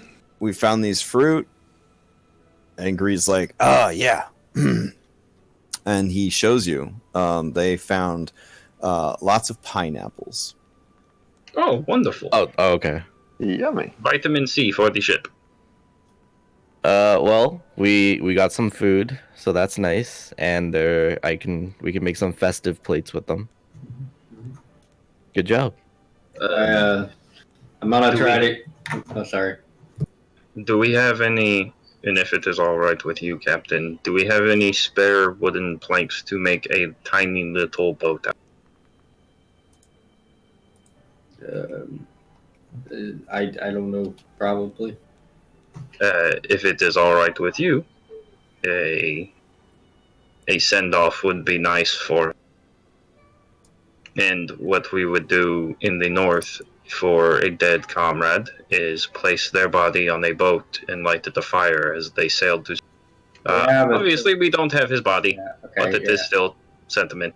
That's fair. All right. Yeah, we could do that. I'm gonna ask Rosie if she play her violin while I play my bagpipes. We play funeral music.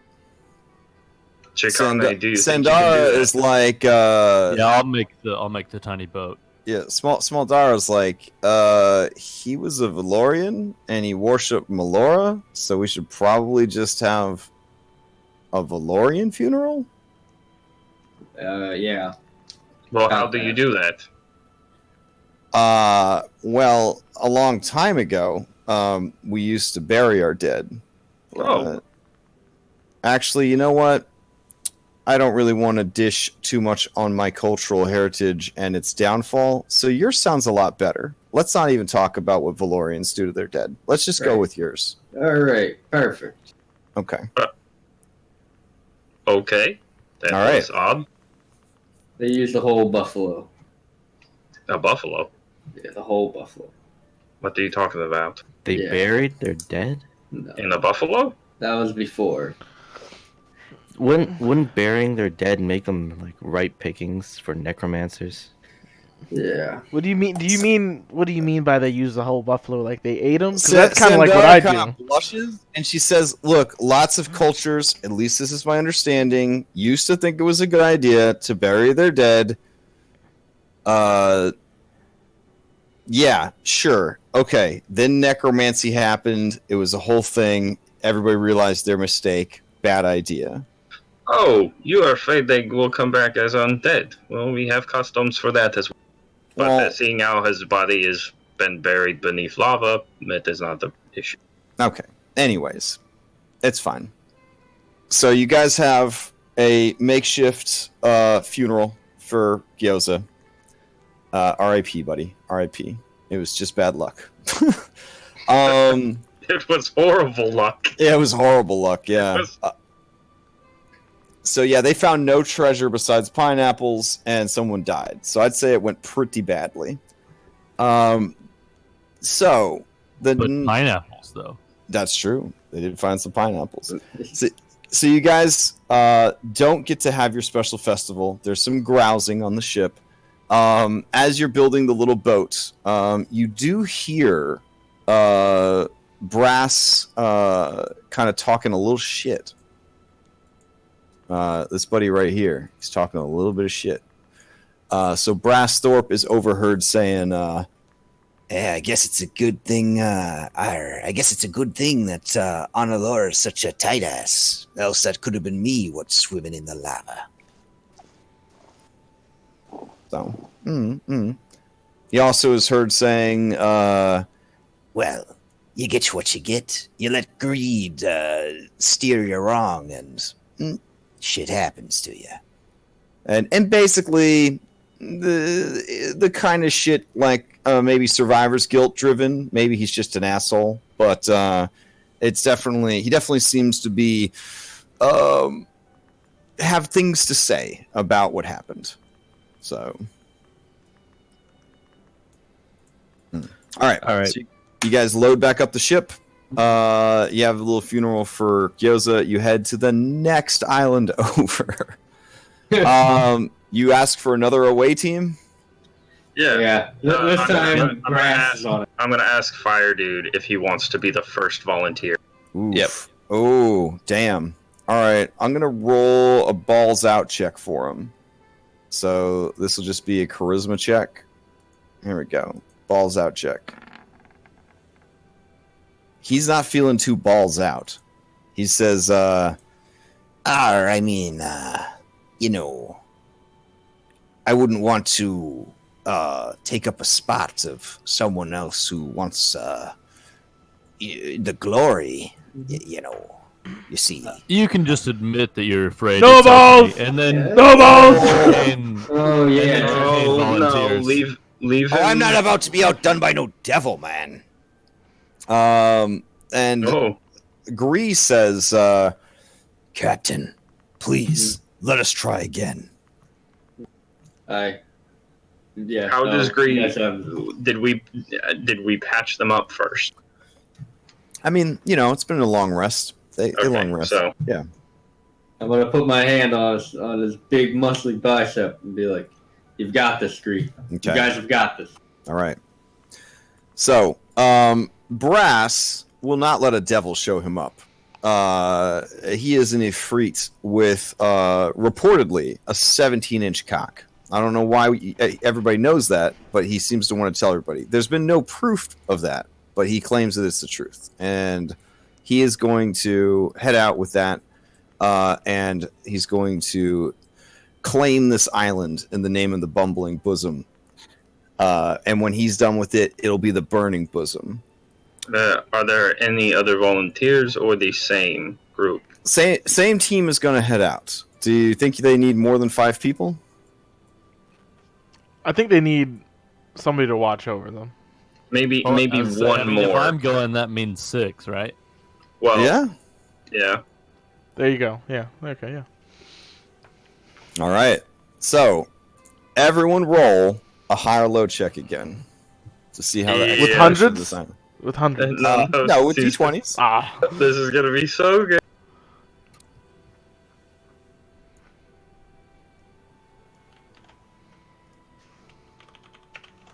Okay, good start. There you go. Honolulu and Fafnir are just like wah, wah. So you got it. You 3 got and it. 3. 3 and 3. Okay. So, this is going to be sort of like a choose your own adventure minigame, Chicane, since you were there with them. Is that all right? Absolutely. Okay. You make your way into the jungles. It seems very similar to the last island. It's almost like the DM didn't feel like setting up a new fucking map. So you start making your way through the jungles, and immediately upon leaving the sunny beach, the temperature drops on this island. Instead of the balmy, like 88 degrees that it is back on the beach and the ship, it is a cool, like 72 degrees as you make your way in. It could be the shadows of the canopy, but you think it's something else. You think there's something magical at work here on the island. All right. You have a couple of choices here. I'm gonna have my detect magic up the whole time since I can do that at will. All right. You have some choices here. You can go left and basically sort of follow the edge of the jungle and do a full perimeter of the island. You could do right and do the same thing, or you could go straight into that into the deeper parts of the jungle and see what waits at the center of the island. So how big was this island? How long do we think it would take to do the whole this island is only a few miles across. Like okay, so we're gonna go all the way around it and then spear into it. Okay. So as you explore around the island, you do see that on the other side of the island, there is a small coral reef. So it's right off the coast. You can see the coral reef there. So the island kind of looks like a cookie with a bite taken out of it.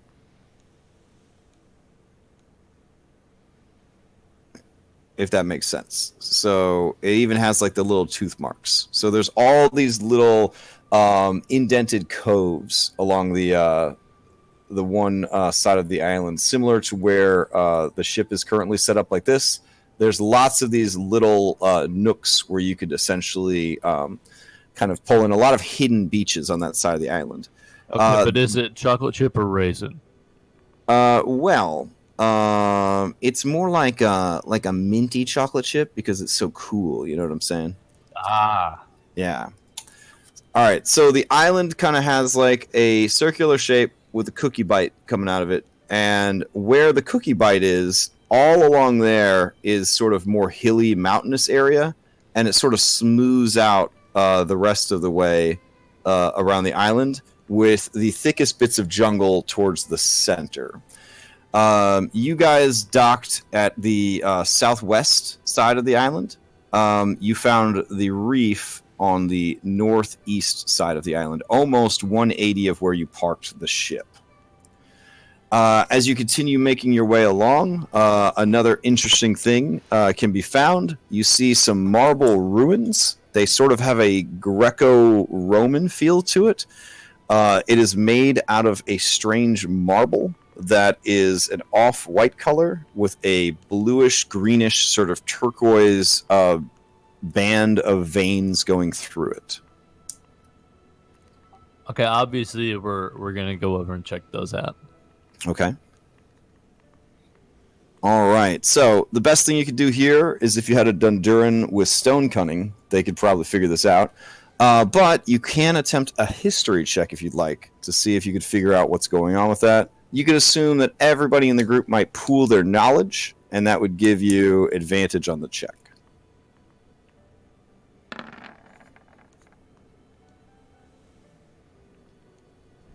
All right. Okay, not that advantage mattered since they're both 16s. But... You're pretty sure that this this architecture is from a Triton like structure.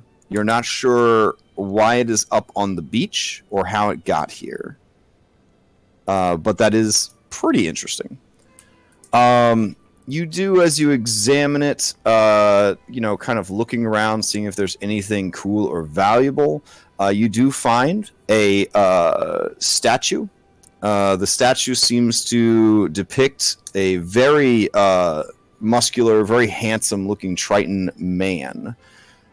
You realize that this is a piece of art and could be sold for quite a bit of money. How big are we talking? The statue stands about 3 feet tall. Hey, Gree, you want to grab that? Is it treasure? Yeah, basically. Art, you know how some people go crazy for that kind of thing. Okay. Yeah, it appears to be made out of the bones of some kind of creature. It is a scrimshaw situation. It is embellished with mother of pearl and some other precious materials. You notice that there is some bronze worked into it, and the bronze has patinaed to create sort of a sea green color. You are immediately reminded of the scales of your shipmate Fafnir. All right. Looking around the ruins some more. You guys can drop an investigation check if you feel that there might be more to find. Otherwise, you could keep going. Is this another pooled advantage thing or just straight? Yeah, this will just do advantage. It'll just rep the whole team looking. But since you're the team leader, aka the only PC there, you'll have to make the check. Oh boy! Oh shit! All right. You realize with your double nat 20 investigation there, as you're kind of looking around, Shadow Tits calls you over and says, "Hey, you think this is anything important?" And she starts kind of pulling bits of like moss and like jungle vines that are growing on this that have made their way from the jungle down to the beach. She kind of pulls those aside, and you do in fact see that there is some writing in the Triton language.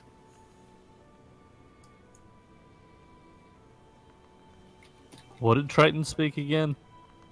Tritons speak a variety of like Aquan. Yeah, I don't know shit about that. So, hey, does anybody in this, any of you guys recognize this writing? They also speak Primordial as well. Yeah, so Gree speaks Aquan, and he says, I speak it, but I don't read it. In fact, I don't read it at all. And he doesn't seem too ashamed of that fact. You know, in situations like this, it might be useful if you knew how to read. Just throwing it My out people do not value the written word. I mean, you don't have to value the words themselves. It could just be that, you know, like this could tell you where more treasure was, something along those lines. He just kind of shrugs. So Sandara, I don't think maybe. Let's see. She speaks. Yeah, she does speak Aquan. All right. So she kind of shoulders up to you and looks at it, and she says, "It kind of sounds like it's some sort of invocation, like you could use it to summon something. I don't know if that's something we necessarily want to do." Yeah, probably not. Does it say specifics so we sort of know how to avoid accidentally summoning something? It says, any who seek guidance may call upon me.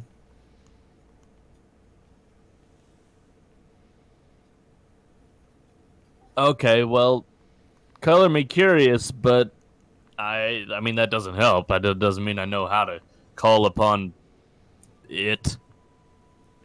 Oh no, and then there's a bunch of gobbledygook words. Like I guess we would say those gobbledygook words, and then that would make the summoning thing happen. Ah. Yeah. How are we feeling about this? Personally, I'm intrigued, but maybe we should just tell the captain about it, leave it up to him. Shadow Tit says, "Hey, look, we's already here. Somebody died last time. You're allowed to keep whatever you find. We found it. You know what I'm saying? Like, Those seem to be sort of contradictory. The whole "we're already here, we found it" thing sort of seems to go against the "well, someone died last time." Like which way you trying to do here? What I'm trying to say is, that, like, we's the only people that knows about this, right? So, like, why don't we take this all the way to the finish line, see how it goes, and then if it's worth mentioning to everybody back at the ship, then it is, and if it makes us rich, then we get to keep it. Okay, I see where you're coming from. You see what I'm saying?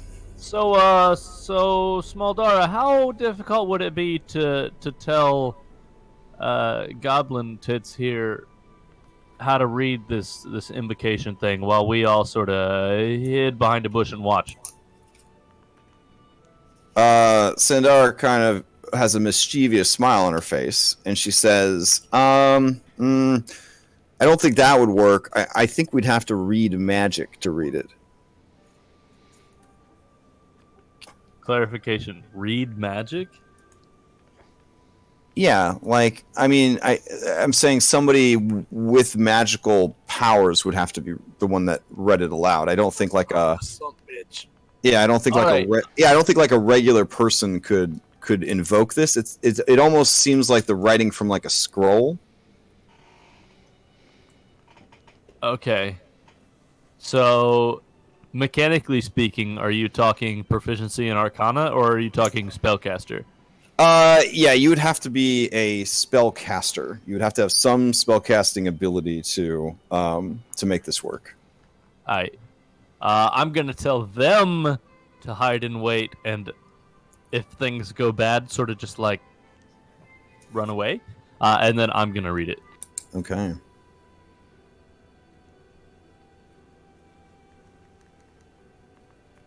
So basically, the invocation breaks down to Zahak, I invoke your wisdom and guidance.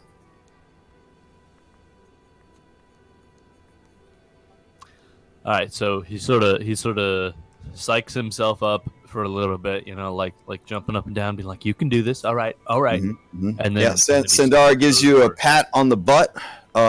Gives you 1d4 guidance just in case. And you're ready to go. You look around, and even Gree has taken cover. I really appreciate how supportive you guys seem to be of me in this situation with the quickly hiding and all. And then I'll say it. All right, so you utter the words, Zahak, I invoke your wisdom and guidance. Is that correct?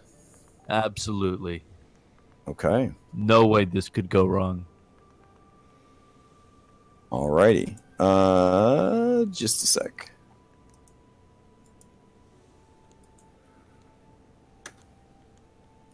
Trying to use a new way of doing images so that it's not junking up Discord or our other stuff. So hold on just a sec.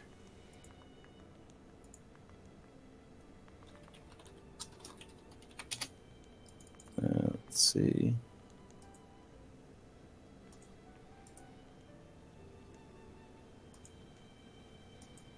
All right, as you cast the spell, there is some rumbling.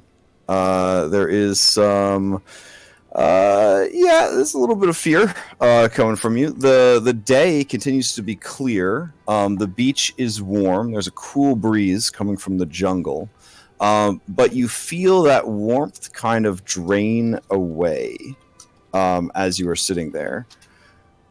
And you watch as the tide, which is pretty far from your current location, begins to surge inwards towards the ruins. Do you remain there at the ruins, or do you leave? I mean, I can breathe water, so it doesn't really bother me that much. But I might send the rest of the crew back a ways. So it's not super deep, but the tide comes in of its own accord till the floor of these ruins is once again submerged below the water line. And the water begins to churn and move, and it forms sort of the illusionary form of a very creepy-looking draconic being, which I will show you in just a second because it's still taking a million years to for Roll20 to upload this.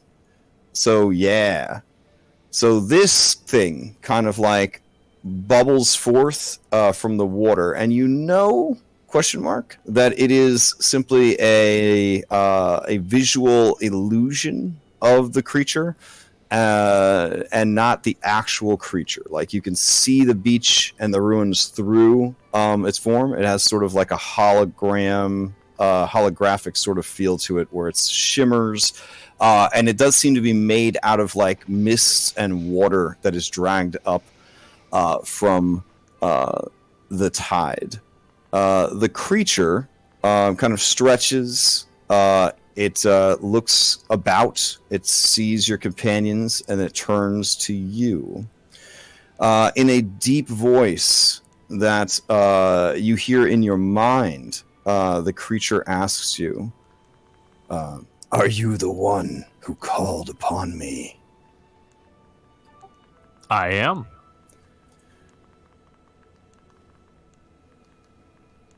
I can answer a question you need but ask.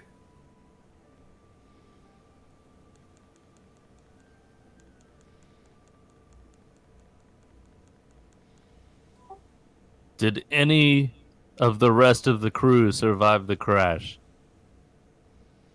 And that's from just straight backstory stuff from Chicane. Okay. And you remember, when you're dealing with magical beings, you want to be as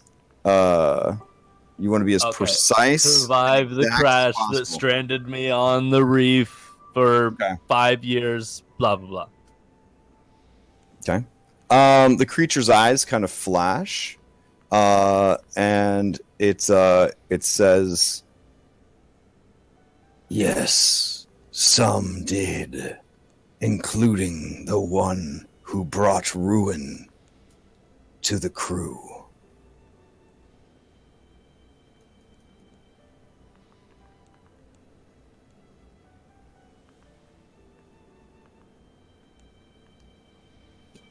Well, some bitch. All right, and with that, the image, the image just into like sea spray, and the tide slowly just kind of rolls back out. I turned to the rest of my cowering team, and well, that was pretty fucking cool. Yeah. The goblin, Shadow Tits, is the first one to break cover, and she's like, Okay, now I get to ask it something. I'm going to ask it where the biggest treasure in the whole world is located.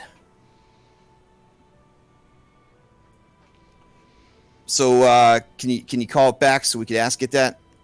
I think it's kind of a one and done kind of thing. I mean, you could try it if you want, but I don't know how it'll go. All right, what did you say? Like, Zahak, I invoke your wisdom and endurance. I think it was and guidance. Okay. But yeah. All right. All right. And then I step over and hide again. Yeah, she stands boldly in front of the writing, and she proclaims it, but nothing happens. You still there? Yeah, it ain't working. Maybe I told you I didn't think it would. Small Dara, you should do it. You got magic. So Small Dar comes up and she says, "Yeah, all right, I got questions to ask. Zahak, I invoke your wisdom and endurance." Oh shit, I screwed it up. Zahak, I invoke your wisdom and guidance. And she kind of looks around. Nothing happens. Maybe it's gotta recharge or something. You could try tomorrow before we leave. All right, I guess we should keep exploring then. Yeah, probably. All right. You realize that you are coming back up upon the mountainous region. It would be very difficult at this point to explore without going into the jungle. All right, we'll cut inland then. Okay, the deeper in you go, the colder it gets. At the very center of the island, not in any sort of mountainous area, but just in the center of the island, there is an area where no trees are growing, and snow is on the ground. In the center of this clearing, where there's snow on the ground and ice kind of crusting the rocks and things like that, there is a small glacier in the center. It's no more than 500 feet wide in any particular direction, but in the very center of the glacier, frozen inside, is a derelict ship.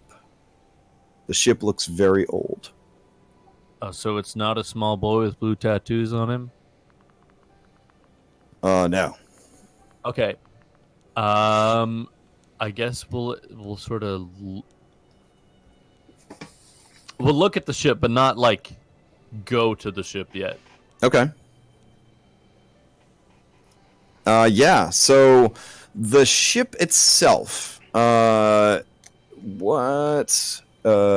see. Yeah. Go ahead. You're a shipwright, so I think you would probably just ID the ship right away. You recognize the ship as being of Ifrit make. So it has a lot of kind of, I don't want to say crenellations, but it has a lot of like extra shit on it to kind of show off. A lot of spirals, a lot of sharp angles. The wood has been treated to kind of give it like a warmer kind of hue, like a reddish kind of hue. But yeah, the ship is busted. Like it is broken. And in addition to being broken, it is frozen solid in ice. It is smaller than the Bumbling Bosom, but it is still a sailing ship. I believe it is a 2-master if it was still, together. Does not seem to be any crew from what you could tell. Though the ice is thick. You can kind of see enough details to know that it is a Ifrit ship of a decent size, and it is busted. I look at Raul, or however you say his name. Yeah. I'm like, so it's sort of like a cultural trait then. Oh, what do you mean, being fucking awesome? Is that what you're asking? No, I meant the whole compensation tiny dick thing that you got going on. And then I'm gonna go ahead and Ships don't have dicks, you fool. And then I'm gonna go ahead and wander a little closer to the ship. Can I see any indication of as you whether get it was closer to the ice, to the glacier, your breath does start to sort of feel cold in your lungs. Like you see your own breath frosting as it comes out of your body. The sweat from your exertions and your travels and whatnot just completely like ices over on your skin. Now you have resistance to cold, correct? correct? Yeah, so it's not like unpleasant by any stretch of the imagination, but you do acknowledge that it is very cold.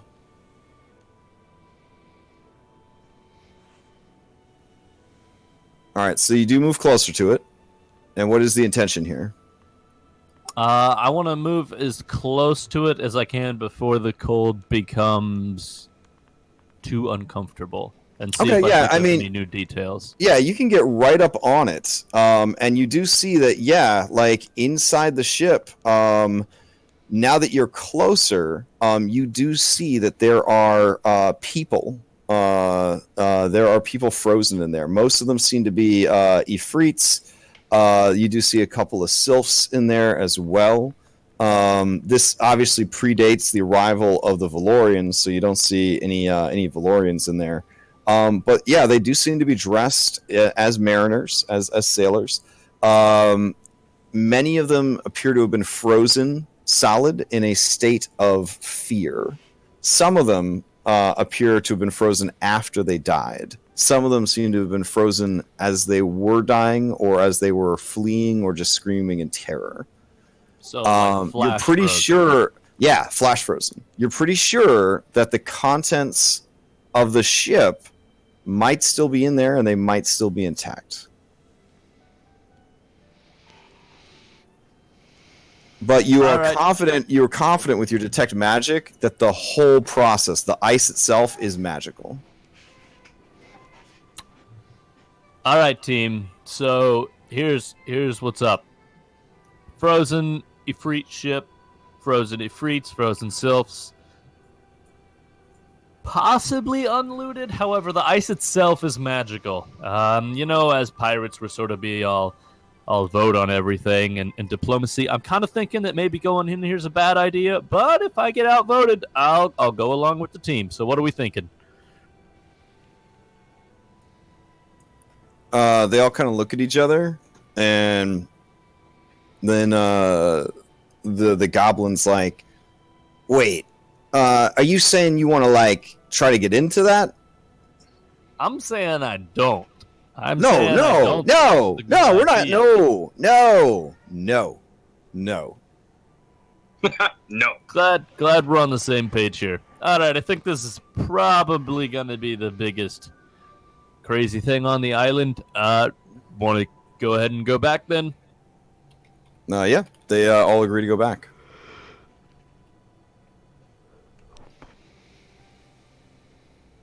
Okay, all right. Then back you guys we return. You guys return to the beach. Let's see how long it took. The exploration took 5 hours. So you guys arrived back around 11 o'clock in the morning, assuming you left around 6 a.m.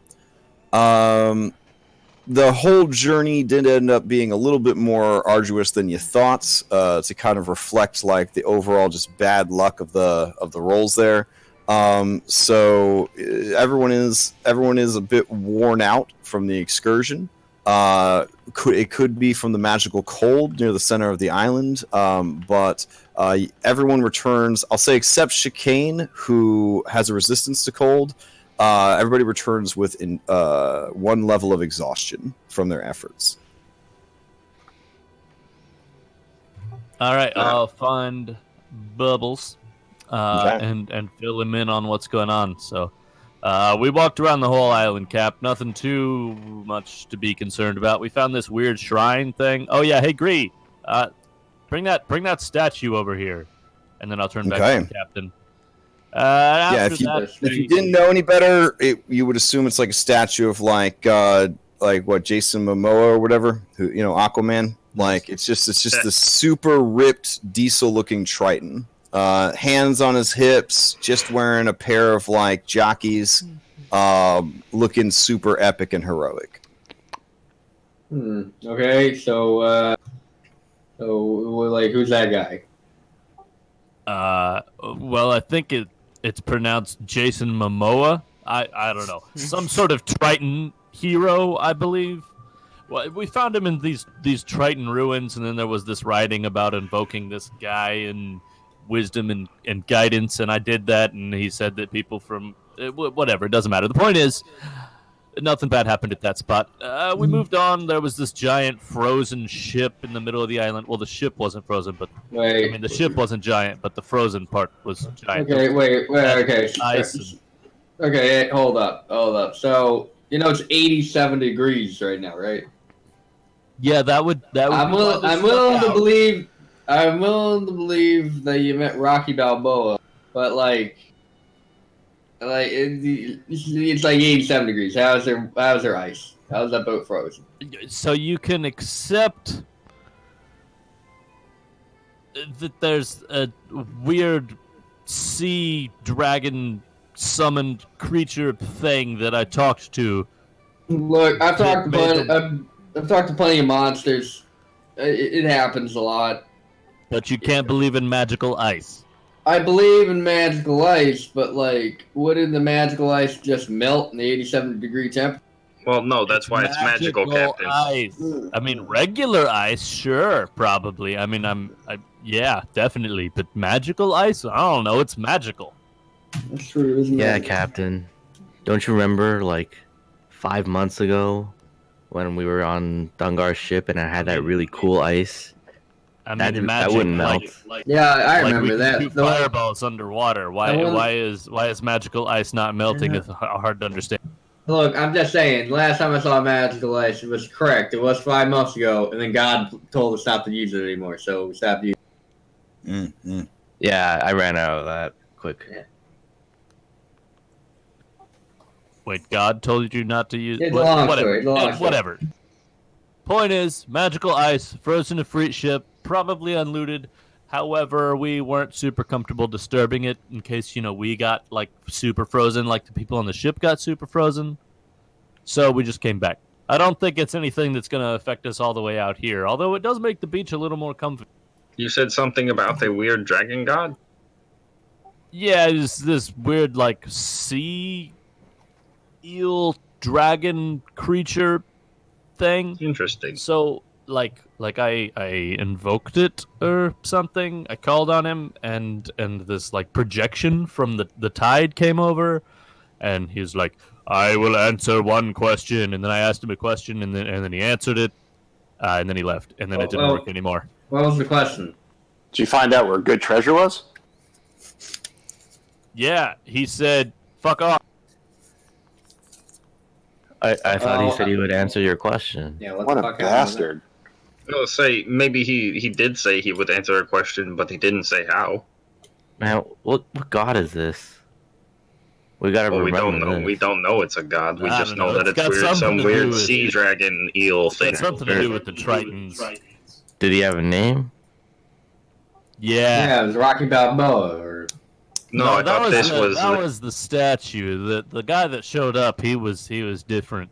the statue is spelled J''SON. Jason? Yeah, Momoa. It's a weird name. But I'm not a I know Triton. it must be ancient Triton.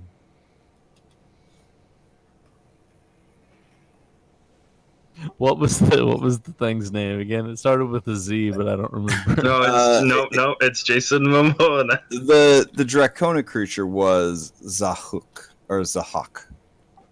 So Sorry. Logo? It's not a. It's an A. So it's Zahhak. Zahak. So the dragon thing, eel, sea, monster, water creature that showed up was called Zahak, and so, like, there were these markings that said, if you say Zahak, I call upon your wisdom and guidance, or invoke, or something like that, that he would come, and he did, and yeah. I wonder if the cold hasn't just rattled you a little bit. Anna Laura, you can Honestly, make I like a the cold. history check make with a- advantage. History check with advantage. All right. I hope I could become a hawk one day. Yeah, the name tickles at your memory, but you just have so much, like, nerd knowledge in there. It's, like, hard to keep your mind palace sorted. You know what I'm saying? Like, you know that you've heard the name before, but you can't recall why. Does it sound like an Aquan name? Oh, for sure. Yeah, it definitely sounds familiar to you. All right. So, with that out of the way, Also, I got my ass slapped by a 12-year-old, and I'm not entirely comfortable with that. What? Small Dara. Small Dara. look, Don't go around slapping people's I'm asses. 23 years old, so there's that. She's And 22 forget, years it's old. just her that's how body you that is cast. weird. That's how you cast guidance. It's a touch spell. It's not specifically an ass touch spell. Well, I mean, what party is not an Are ass? you a caster? She is kinda short. Oh man, that was a smooth burn. Yeah, she gives you a little fist pound if you're willing to return. Yeah, it. no, for Yeah, sure. that was pretty Okay. good. Yeah. Okay, so All right. I might understand that since we wore ourselves out, like dealing with magical cold, we can like take a breather, Yeah, or do we we're have to going help to with rest. setup? No, we're going to rest for the day, and then set up in the morning. Oh, no. We still have the We're entire setting day to up set up. Oh, we have the there. rest of the They day. can Okay. rest. Yeah. Gree says, I will not rest. I will help. All right, then you carry these barrels. "All right, Okay, so while everybody else is setting up, Chicane is going to wander around and find 2 chunks of wood. Okay. And with one of them, he's going to carve a figurine of a black and white bear, except all white. And with the Mhm. other, he's going to carve the figurine of a panda bear. No, not a panda bear, a polar bear. okay." Using my whole carpenter's tools. And the fact that I shit. just told you what a polar bear All right, looks like. so here's how this will work. You can forego rolling a check to create a completely adequate thing. Basically, using your passive skill, right? You can just say, "Hey, I made a thing, and it's all right." If you'd like to roll, you certainly can to see if it's better or worse than normal. Okay, I'll make the panda one. Just make it, but I'll roll Okay. for the polar bear. All right. Now this would be dexterity because you are carving, fine manipulation of tools, that sort of thing. Okay, yeah, it's good. Yeah, this comes out really good. I mean, it's not like a breathtaking piece of art, but it's definitely better than like, if you had just dialed it in. Well, actually, it's literally the same as if you had dialed it in, but like, it's still good. You did good work. All right, so you successfully create that. Now, you guys, I kind of thought you'd be drawn all over the map at this point while they were off exploring the island. I don't see any progress here. Check it out. Fafnir's going to be real quick about it. Okay, where are we setting up? What's going on We were here? supposed to Okay. drop shit. It's fine. Whoops. Ignore that little dot. We So can do it there's going quickly. to be a wrestling ring, and I will draw it out. Okay. Wrestling ring there. A tug of war for the whole crew, like over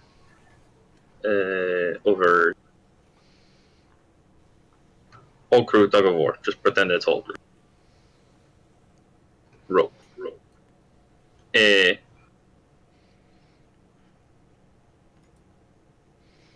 Let's see. We said the wrestling, the tug of war. Oh, there's going to be A chili cook-off. right, the cook-off and the relay and the caber. So caber toss over here.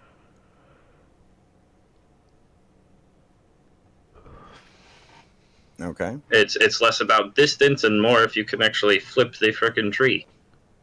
But that's like the general area for it. The cook-off will be set up over here for the. I think the cook-off will be like the last thing of the night. Where's the cook-off? That box. Oh, this rectangle thing? Yeah. Okay. And then the relay will, like, pretending there's more beach a little bit around the map. Can we find a way, a path that leads up to the top of the northern cliff face or cliff? Yeah, for sure.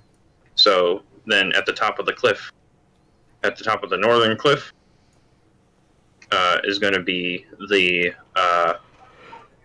relay object. Yeah. Like And a they flag. have to, it's like a flag. They have to run up there, and they have to get back to the cook-off. So, like, it'll start where the cooking is, and they have to find a way to get run around through the kind of jungle to get all the way up there, grab it, and get all the way back. That's just like Maybe we should have them swim. you know, a like bit.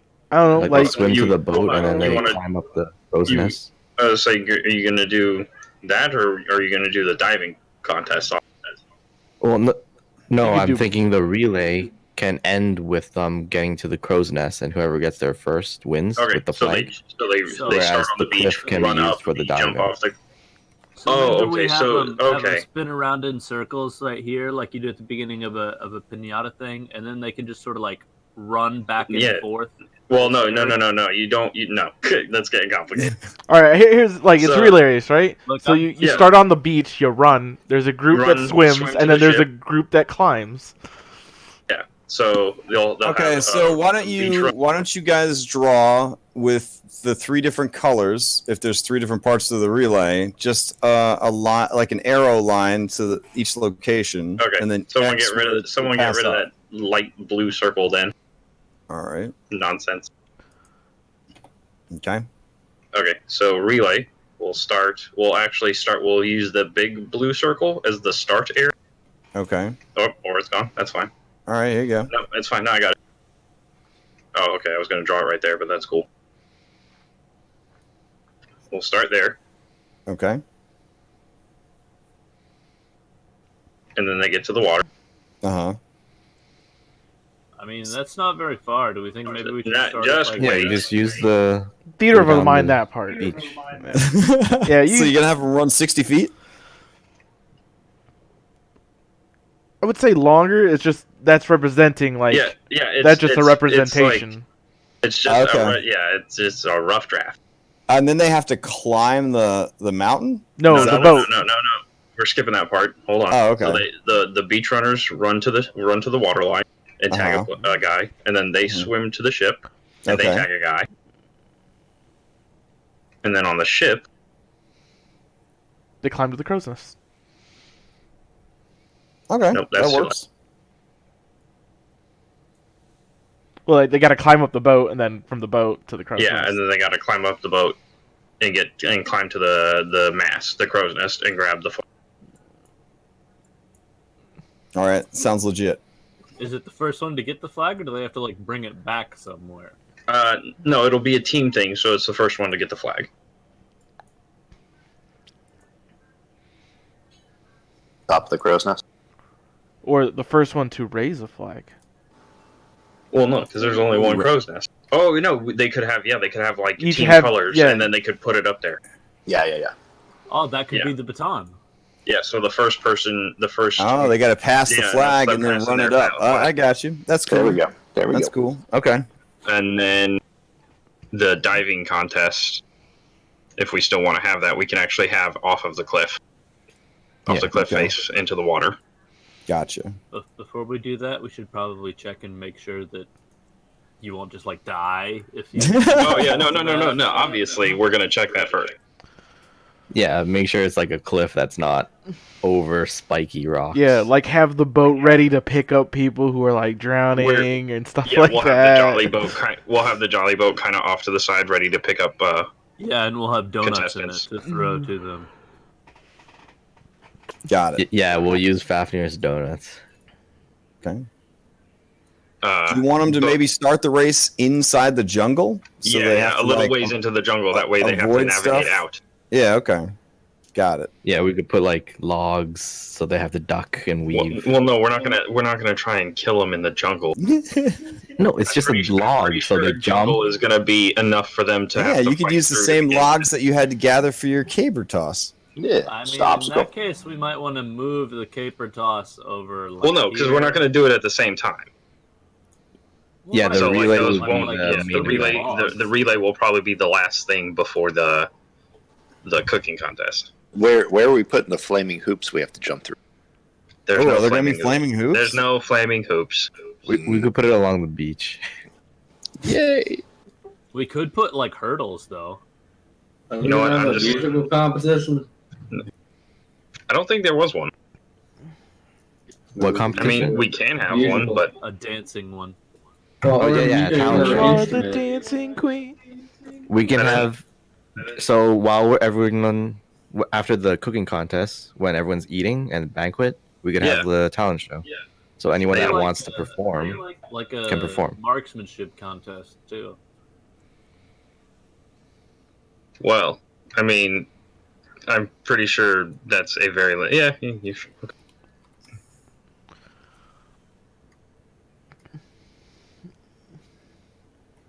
Okay. It's a lot to go through, though. Just saying. If we keep adding events. And we should have curling All right, we're done. on the ice in the middle of the island. No, Okay, we can we're save not going save to some the ideas place. for the next Burning Bosom. Yeah, there's always next year. Crash. That line that just got deleted was the tug of war. Oh, my bad. I can't. There it goes. All right. And that's going to be a whole crew thing. So, stage, I guess, over here out of the way? Yeah, actually, we could put it over here and backdrop it with, like, torches and whatnot. Disco ball. Disco ball. Not a pattern, buddy.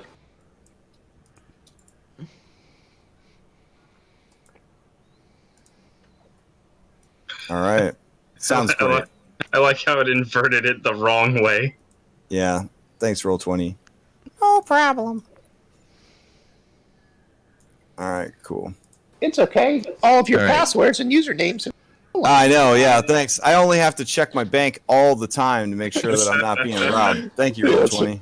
Love it. I haven't felt this safe since Target had their credit card leak or whatever. Jesus Christ. All right, so. Cool. So you got a stage back here. You got your tug of war line. Anything else? No, I think we're good. Okay. And you said you needed it backlit by torches, huh? Well, it was good if we had put it over there, so torches will be against the cliff and kind of lighting down. Oh, wow. Okay. We'll save the limbo for next time. All right, there you go. We'll just throw a couple. Oh. All right. You have terraformed this beach into your burning bosom. All right. Yeah, the crew listens as you guys set up. What's the first thing on offer here? All right, so I have my clipboard, and I'll go up to Fafnir and say, all right, so we want one event at a time, right? Oh, yeah, definitely. So that, some people won't be able to do all of them, but they can cheer on for their competitors. You can have, them place friendly bets in the wagers for those who aren't competing. All right, great. So why don't we start with the caper toss, and I'll go around and see everyone that wants to sign up for the caper toss. Okay. And then they try to ask questions about game mechanics without breaking role playing, but essentially people want to know if there's a minimum strength to compete. For the caber toss, yes. You have to be able to lift a... let me go and find the actual... Well, what's Wait. Yeah, what are we allowing? Do we allow them to use magic to help them? No magic. Or so this is strength based only. If you are going to do a caber toss, you do it the right way. You have to do it with All right. brute strength only. So yeah, I'll explain that. This is a strength contest. You may only use strength. You may not use any magic or any gadgets or anything. It is about how far you can throw the caper. All right, yeah, Gree's going to sign up. Owlbear's going to sign up. Striker's going to show up. Okay, you have to be able to lift 175 pounds. Drosh is going to sign up. I was waiting So for you to say basically- Mix is like, I'm backing out. Well, no, 175. I think you only need 12 strength. Yeah. I think so. So quick question here. So Mm-hmm. I'm a moon druid turning into a bear. Kind of innate. Is that magic or is Yes, that part that's of me? magic. You can't do it with your stupid bear form. Everybody else agrees? I thought Moon Druid I mean, I don't- stay in bear form, even if they're I in think anti-magic. Fafnir's it the takes rule a- maker on this, so if he says it's against the rule, If it says, you stupid dragon. Hey, go somewhere. Not the bilge. It was close at that. That's So I'm gonna start writing down the odds and taking bets. And Fafnir, because this is, his event, he's going to go and, hey, guys, what's up? Going to play with. All right, so lifting and carrying rules, just to kind of refresh you guys on it. I'll just post them into Discord real quick.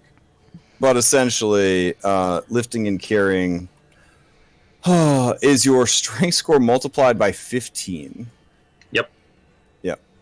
And Fafnir is going to. But if you are large or small, it gets penalized one way or the other. So just kind of keep that in mind. Fafnir is going to explain the concept of the caber toss. So, boys, and Claximus, and Gree, and Owlbear. Drosha just looks at you hard. The point is not to get the caber as far as you can. This is a test of not only strength, but how well you can. You want it to be. You want to take the caber, and you want to be able to flip it end over end so that it lands in a straight line in front of you. The closer it is to a straight line in front of you, essentially the higher the score. Okay. So are they just making, like, in game terms, they're making like essentially an attack roll, and the better it is, the straighter it is? I would say it's an athletics check, and the higher it is, the straighter it is. Oh, okay. That's fair. All right. Because it is a test of strength. Okay.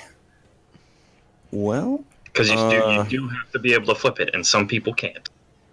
Yeah, if you are setting odds here, Gree has disadvantage, I believe, from his point of exhaustion. Since this is setting odds. It would be, since he decided to go on and do. Yeah. Yeah, and I'll also do it based on, I guess, strength score. And he is not technically trained in athletics, because basic bitch NPC. Okay. The Owlbear is trained in athletics and is an ogre, so there's that. Striker is trained in athletics and is a pretty high-level fighter. Drosha is trained in athletics and is a decently leveled pirate. Or, sorry, mariner. Claxus, are you participating? Yeah. Is raging magic? No, that's rage. Okay. All right. Well, yeah. Mathematically, Claximus is going to win if you're doing odds. Guess who has an advantage token to use also? I don't know who. Fafnir. Okay. I don't know if that would be common knowledge. That sort of represents like luck and fate and all that jazz. Oh yeah. So if you were comparing and contrasting, Annalora, you're a very analytical woman. You would say that the easy winner is definitely going to be Claximus, followed by Striker, and then it would probably come down to Owlbear, Fafnir, or Drosha. Gree is the worst of all the contenders. It's not that he's not big. It's not that he's not strong. It's just that he doesn't have a lot of finesse, and he's exhausted. But is that something that everyone can tell? Well, no. But you're the one setting the odds, right? So yeah. I'm just saying. I'm just providing you the knowledge. Yeah. Okay. Good. Yeah. So they don't know that this is how it's gonna be. I'm just telling. Most likely. I'm telling you, the super smart nerd pirate, what you would know about the people participating. Okay, so yeah, people want to bet money, all that jazz. So that this doesn't turn into like a min-maxing casino simulator. We will just assume that you just tell me who is the ringer, and that will kind of determine, like, betting and whatnot. And it's really, you're just doing morale here for your crew, right? You're not trying to scam your own crew out of money. Is that no? Okay. All right. That being said, people gather around. The ship is tied off. Or no, actually, they're gonna straight up drop anchor with the captain's permission. I'm good with that. All right. Yeah, it is a vulnerable place to be for sure. If people saw you and attacked, but this is a little island. It's kind of off on its own. You're like in one of many little secreted coves along the southwestern coastline. You feel pretty safe here. So everybody kind of comes to shore. Do you have at least one person stay behind to be lookout and maybe have them work in shifts, or have two people on lookout on the ship, or does everybody just leave the ship unattended? I'll put Ginty on lookout. Okay. We could have Alternating lookouts, really. To anyone could participate from there. I want to make sure that Phipps is not picked for rotating. Okay. I asked if Shivaka's interested in doing lookout for shift. I mean, is there like bonus pay for missing out on the holiday? Not really, but you have my gratitude, and I'd owe you one. I mean, Ginty can do it permanently, and I can know literally immediately as soon as something goes wrong. Like an Genti act. But like, then we're depending on like What's one person gonna do? Claxmus reaches into his money pouch, Mhm. and he hands her over 5 gold. She kind of like smirks at it, and she's like, That's fine. I'll just watch from the crow's nest. All right, that's just for a shift. Somebody would switch out with you. she turns to Genti and is like, No offense, lizard, but you work for a devil. if Tell her you to be want to careful when we participate. do the relay. Ginty just hops up on her shoulder. Well, I was gonna participate in the climbing part of the relay, but it kind of seems unfair. Well, if you're gonna participate later, then we can have you switch out. All right, someone fair else. enough. all right. So she heads off. She offers Genti a ride. Can Genti fly? Yeah, Ginty has like a 60-foot fly speed. Okay, so he just flies off without her. I got you. All right, so yeah, she kind of makes her way over. Despite having a swim speed and despite being a frog person, she does not like salt water. So yeah, but she makes her way over there, climbs up onto the ship, and you kind of see her kind of just lazing in the thing. She's got her big wide brim sun hat on. She's got the very expensive spyglass. All right, so that's handled. All right, everybody's bet their money. Are any officers betting on this event? That's who I would actually want to keep track of. Or are you guys just kind of for funsies, kind of making this happen? I don't know how odds happen, so I don't know if that's right. Okay. So basically, you're saying that if you bet on Owlbear or Claximus, you can double your money. Is that what you're saying? So if you bet no. 100 on yeah. Owlbear and he wins, then you get like double your money back. Is that? No, because then everyone would make money, right? Right. Sometimes if a person's enough of a ringer, you might only earn like 10% on your bet or something like that. Yeah. So that would be like a 1 to 1.1 odds, basically. I don't gamble anymore, so I don't know. Yeah, but you could. yeah. Yeah, like some safe would be like 2.5. Get half your Right. that you put in, or Okay. something, whatever. Yeah, so I'll change that a bit. So, Claxibus, Yeah. if you are going to use that rage of yours to do this. Claxmus just looks at you. He's like, "No, he's not going to do that." No, I was going to say if you were, simply focus it. Because you don't want to just like toss it to the moon. No, Claxmus just when he competes, he prefers to try to compete without using his stuff.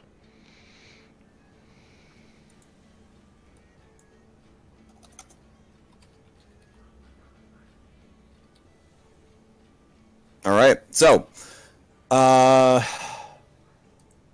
yeah, let's do this thing. Each combatant has to roll their athletics check. We'll just get the worst one out of the way first, I guess. Sorry, Gree.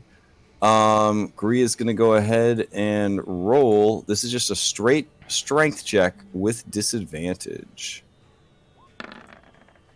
Still Holy quite shit. impressive. Not bad. It was just a hair off of perfect. Oh my god, it got a 19 and an 18. That was fantastic. So yeah, he like heaves his across the beach, and it is, it's impressive. Kind of clunks into the ground. And it's got to be as straight as possible. It's not about distance. All right. Now that we started rolling dice, since nobody bet, are we just going, or were people betting? I probably should have 100% made. Did NPCs like bet in the background? Did NPCs Oh yeah, Yeah. That's all I'm worried about. Yeah, no, they're Fafnir's crazy. not- Fafnir They're doesn't care about the crazy. Yeah, they're crazy excited. Is it frowned upon to bet on this? Like, if I want to put No, 5 gold on it's my for roommate? fun. 5. No, All go right. for it. Roommate. 5 You gold. spelled 5 gold for roommate Fafnir. wrong. All Just right. saying. I'll put that in the pot. That was my old roommate. My new roommate's Claximus. Oh, that's right. Oh, there you go. Oh, Okay, 5 gold on Claximus. All right. New Yes. roommate. Some people that bet on Gree after his baller comments during the thing a couple days ago, and his willingness to go out adventuring a second time, there were people that with 1 to 3, or sorry, 1 to 0.5, they did feel like that was a good bet, so they did go for that. Surprisingly, not a lot of people bet on Drosha or Mitch. Because Owlbear's a freaking ogre. Claximus is a famous gladiator. Gree is huge. Fafnir is a flippin' dragon. So all of those seemed like much better bets. So a lot of people bet on them. They didn't bother betting on Drosha and Mitch, even though they had much better odds on it. So Fafnir's going to be the hype man for until for now, and he's going to be like, Owlbear, let's go.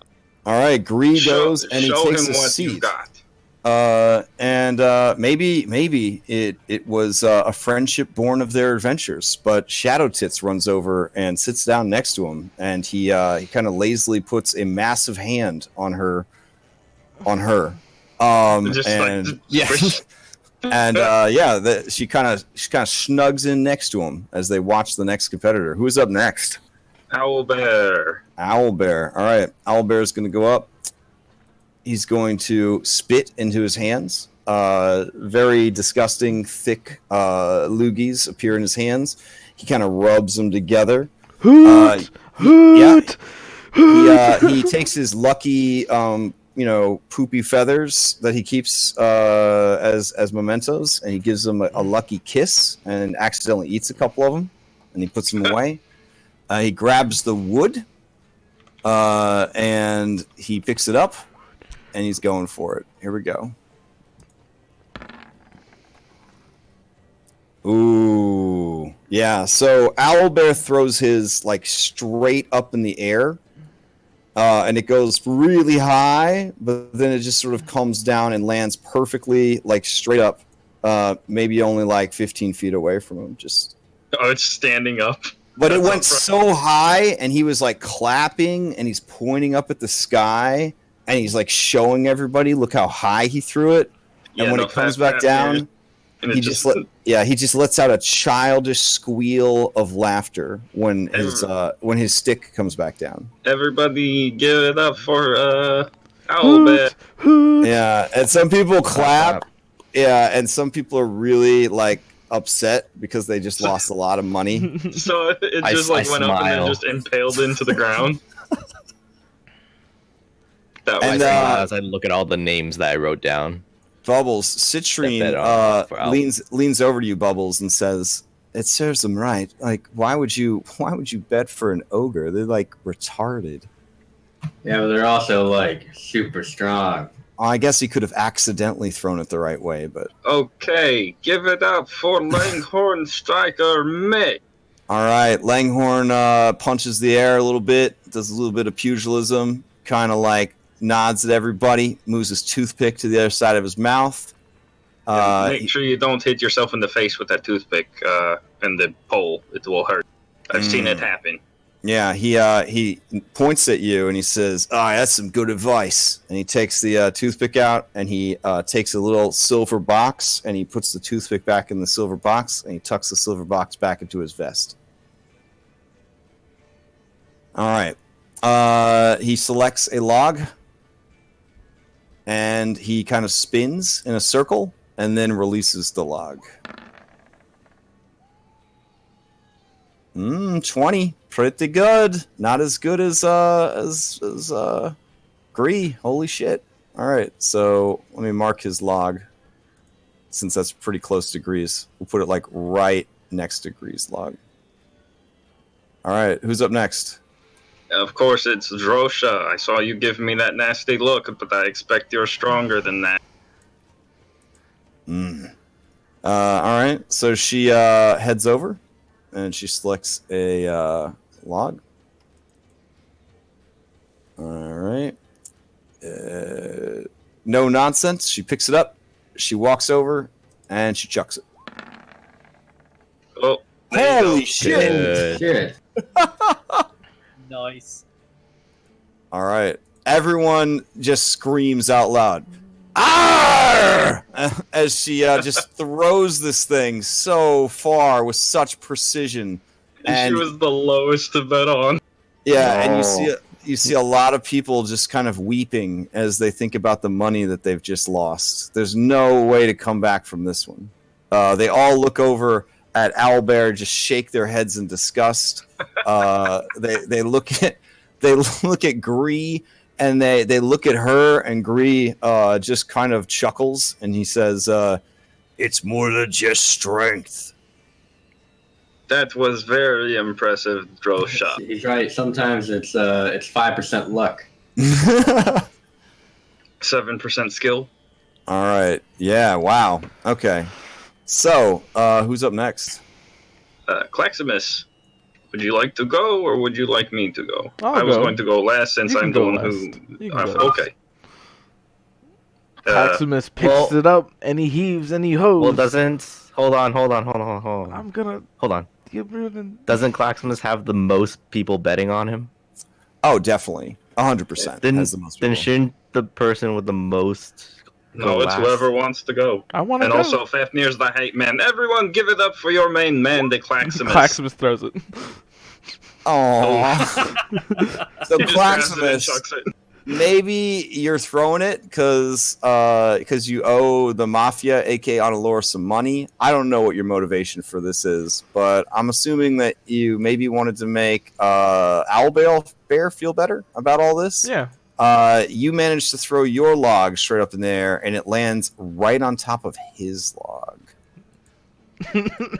I just chuckle. It just like splits it in two like an arrow. Well, no, it perfectly stacks, just- like it's just end to end. balancing. So there's just this teetering tower now of Cabers.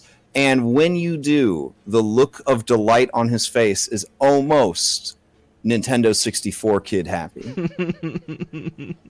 Good job, roommate. Yeah, he runs up to hug you, and he pick you up, and he spin you around, and he hoots excitedly, and he points at your stick on top of his stick. I give him the thumbs up. All right. No one has your skill, roommate, to be able to toss a log onto another log. That was amazing. So perfectly. That was actually quite impressive. I'm still not sure how you did that. It's not all about strength. Like Grease Well, said. no, Exactly. but that's improbable. All right. I'm not saying it's impossible. You look in wonder at the log. Incredible. Okay. I have never seen that happen. So, stories to tell back up north. People, this is an upset. People are like, they're actually kind of booing a little bit, and they're like, Claximus, did you throw that? No, I mean, you threw I it, would but- never willingly throw a match. Just ask Phipps Chumley. Citrine kind of says in a stage whisper, I mean, he doesn't really have hands. I don't know how you thought he was going to throw it. And How everyone, much does everyone Citrine kind bet of on?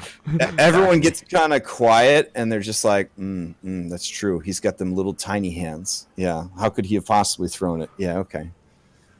How much does she put on Fafnir? Oh, well, she doesn't really have a lot of her own money. So, yeah, I don't believe Fafnir's actually given her money. He's just bought her stuff. They have a very gold digger, pimp and hoe relationship, from what I could tell. All right. Yeah. It's okay. Fafnir really isn't doing it for the bets. He's doing it for the fun. All right. That being said, he's going to do it like his people did, and he's going to take off the chainmail shirt shirt or coat he has and wrap it around like a. And he's going to pick up his caber to toss it. All right. And just because I'm going to use my inspiration, because I love the idea of Dragonborn Scotsman. Let's do it.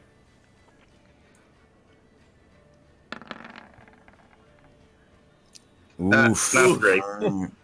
Yeah, you give it your best shot and you throw it, but Do I land it on top of Claximus's somehow?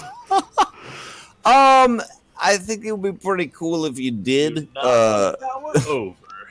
But you didn't Yours- match it. You didn't match. No, I got it one. Yeah. I got it one better. So you kind of toss yours, and I'm gonna say that you're just not used to like throwing it on a sandy beach. You know, like Yeah, back that's also home. true. Yeah, back home when you guys would do this, you had the firm soil of the Ground north, numbers. which is just hateful clay and rock. So yeah, you go to throw it, and the sand just eats up most of your throwing momentum. Yours goes up, and for just a second, everybody holds their breath, thinking it's going to land perfectly on top of the other two, and it kind of comes down a little bit further, just a little bit further than the other two, and everybody kind of breathes out like a sigh, like oh, and then Bubbles, you hear Citrine kind of make like kind of suck her teeth, like kind of a disgusted sound, and then she kind of chuckles. And then Fafnir is going to go over to Drosha and just lift her and be like, "Here is your caber toss win." All right. Stoic as always, she just sort of like slowly like blinks and looks out at everybody, kind of confused, almost that she won, but also coolly confident because deep down she knew she would.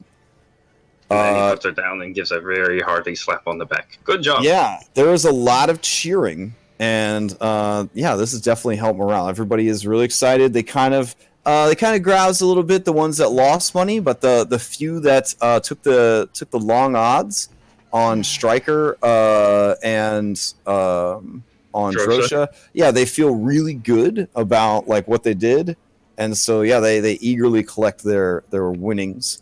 Overall, on Alora, the house, as it were, came out ahead in that one for sure.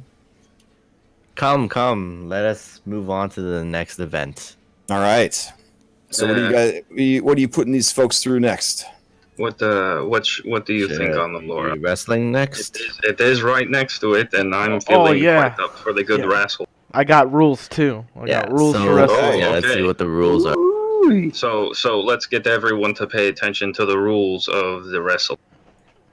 Okay. And Claximus, since this was your game, I'm not participating. I'm just gonna be judging. Oh, can I participate? Yeah, you can participate. All right. Good. Knight looks very confused about what's going on, but it seems like he's really eager to understand what's happening here. I have Dear Dario translate for me to anyone who doesn't understand. Okay. Yeah. Knight speaks common, right? No, Knight only speaks Aran. Sorry, he speaks Aran and Sylvan. So he speaks. I'll have to, Diodario will have to explain to him. Okay. So I call him over so he can listen to Diodario. Yeah, and Torini wants to as well, so Diodario can just translate in Sylvan, and they'll both understand. Okay. This is a match between any number of participants that has been deemed a fair match by the Fighting Commission. Showboating and special moves are highly encouraged. Maiming and killing are punishable in the extreme. Damage must be non-lethal and non-magical. Failure to do so is punishable in the extreme.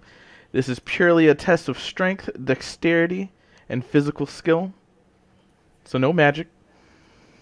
It's not going to be a free for all, right? We're going to do Torini looks very sad when that happens. Are we going to do like 1-on-1? It's just like if there's like multiple people who want to fight one person, if it's deemed a fair match, it's okay.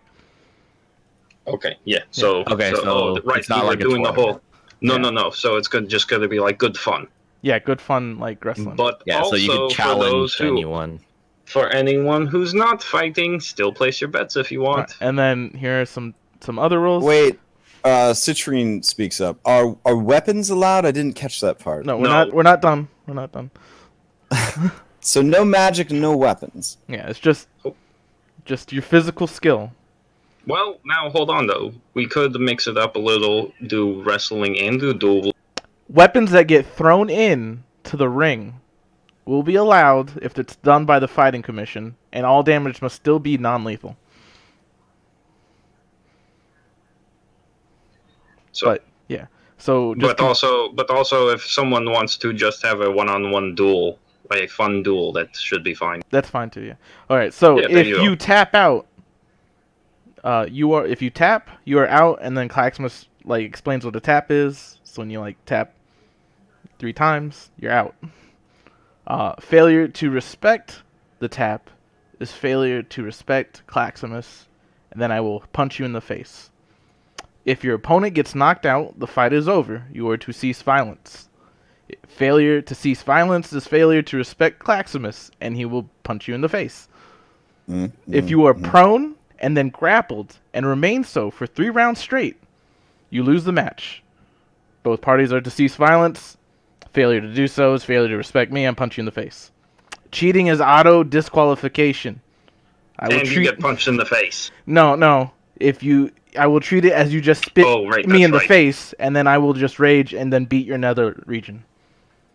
Alright? This is a duel between shipmates. You are expected to conduct yourself in manners being worthy of being called the Bumbling Bosom. Actions that are deemed by the fighting commission as unsportsmanlike actions are unbecoming of the crew, and I will punch you in the face. And then the fighting commission will be me, Laura, unless she wants to participate, and Bubbles. All right. Phipps Chumlet speaks up. I got a question for you. Okay. It seems to me that these fights would take a long time. You're saying that if somebody stays grappled for 3 rounds, they lose. What if 2 folk is grappling each other? Is the first one who established the grapple going to be the one that wins? No, the one who is pinned. So someone you have to be knocked. You have to be prone and grappled. Yes. So the person on their back is the loser at the end of the So round. mechanically, for the purposes of this, everybody basically gets improved grappler during this fight. Yeah. So you the grapple feat for the. Yeah. Okay. So basically, for the purposes of this mini game, everyone has the improved grapple feat. Yes. Gotcha. Okay. And like I said, as long as it's deemed fair, it could be 1 versus 3, 2 versus 2, 2 versus 1, and we can have multiple fights going on at the same time. So, are you willing for this mini game to allow people to substitute acrobatics for athletics? Yes, because it is a physical. It is a test of physical skill, which acrobatics so both is skills skill. could do the same thing. So you could essentially use acrobatics to like sweep kick your opponent and make them go prone, and then pretzel twist hold them to keep them down, basically. Yeah. Oh, yeah. More people are interested. Yeah, because at first they thought this was just another test of strength. So a lot of the more dexterous people were kind of like, eh. It's a test of strength and dexterity. And your physical skill, how to fight. Gotcha. Fafnir is going to go over to Citrine and ask, "Did you want to compete?" Yeah. I challenge Fafnir. What? Okay. Do you big old dragony grin? Let's see. I just want to size him up. If that looks like a fair fight. Yeah. No funny business in the ring, okay? she kind of like looks at you with like a raised eyebrow, and she's like, "This is a test of combat skill, right?" Yeah. Okay. Uh-huh. It's okay, And let it Amalua. stay I that trust way. Okay. But no magic, yeah? No magic. No magic. Okay. I will not use Wraith. Laura, if you could hold Wraith for me. Yeah, I thought we weren't allowed to use weapons. No weapons unless it No, you gets can- tossed in by the fighting Yeah, commission. exactly. So, which is why I'm All right. putting Well, Wraith. she unbelts her rapier and hands it over to you. Okay. Wait, I that's take right. both So, of them. well, no, because I would give you Wraith, and then I'd give you 2 battle axes, and then I'd give you 2 hand axes. Okay, I grab all of them. I put them in the bag. Is it like that then? Hold on. She hikes up her skirt, gives you a thigh dagger, reaches into her boot, gives you a boot dagger, reaches into her cleavage, gives you a very tiny stabby blade. A punch dagger. Okay. Yeah. Undoes her hair, gives you the dagger that was holding her hair up. Okay. I don't Lot know of where you pokey got bits. all these daggers, but Probably somewhere I bought them, I think. Your crew is very bad at Queen's Gambit. Oh, yeah. Fafnir's All right. more impressed now. Taking bets for Fafnir versus Citrine. Oh man, people are confused. They're like, that girl, she Fafnir. 1 in 3 odds for Citrine. 1 in 3 odds. Oh man, people like they can't not take that bet. So yeah, a lot of people are going to bet for Citrine because it's a long shot. But you know what? Sometimes you just got to let luck decide. So they're going for it. Hey, Analar, can I have Wraith? Can I hold on to Wraith? No, you can't have Wraith. Well, I'm the fighting commission. I'm gonna use it to throw in, but I know it's a weapon that turns into whatever you want it to. Well, yeah, but you also have to be attuned to it. Oh, So that's if she stupid. grabs it, it's not going to do anything. Oh, that's dumb.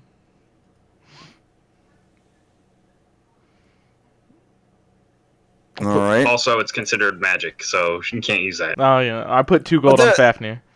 There are plenty of people that do bet on Yeah. Fafnir, though. Whole But you bunch- do whole manage bunch of other to weapons. you do manage to get with those odds. You do get quite a few people that bet on Citrine as well. Is any PC betting? Otherwise, we're gonna get this thing started. Do you see Lift? Who's that Fafnir? I don't know him. Lift and Claximus are betting. Okay. Let's see. Yeah. You said you were good with a blade, but now you're going to show me you are good without one too, yes? We'll see. I was taught to defend myself. And then All right. Skyrim Dovahkiin song comes on. All right, so I guess roll in for initiative.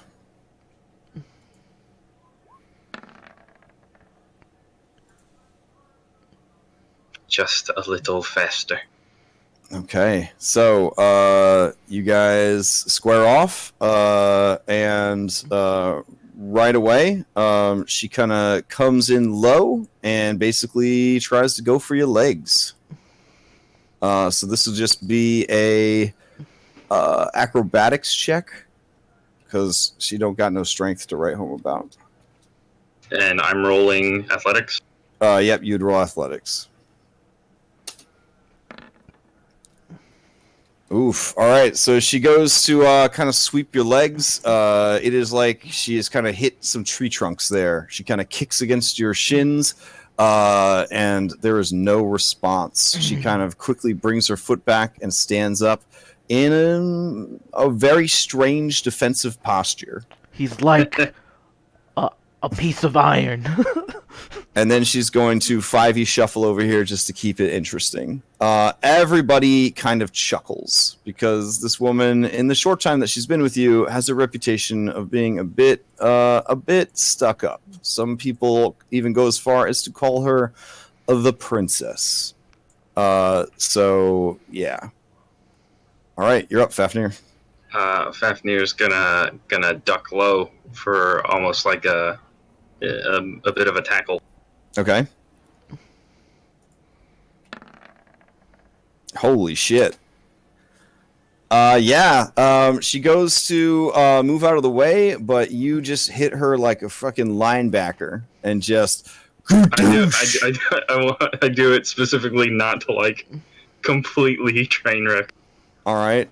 She lets out and apologies to feminists everywhere. She lets out sort of a girlish scream as you tackle her, sort of caveman taking Jane back to his cave kind of thing, and she's sort of punching and kicking at you to let her go. All right. That brings us to the next round. She is going to try and wriggle free. Without multiple attacks. You guys have multiple attacks, right? Yeah. I could go. Oh yeah, she has multiple attacks too. All right, since you both didn't use multiple attacks the first round, we'll just let the first round go. Yeah. She will use one of her attacks to try and get free. John Cena. All right, 22. Yeah. So she kind of punches you on the back. And then finally, she just licks your eye. Yeah, and as you kind of react to that, she sort of pushes free and kind of flips back into the sand. Skirts kind of, billowing as she does. Then she's going to kind of try and come in at you and probably fight a little dirty. So here we go. 16. 12. All right, yeah. So she comes in, and essentially whatever we're using for the acrobatics equivalent of grappling. So as she kind of flips free from you, she sort of slides under your legs and grabs a hold. Grabs a hold of your tail. Oh, wait, hold on now. All right, you're up. Spin him! Spin him! She's got my tail. Oh no, I'm going to use like leverage and just toss her with the tail. Okay.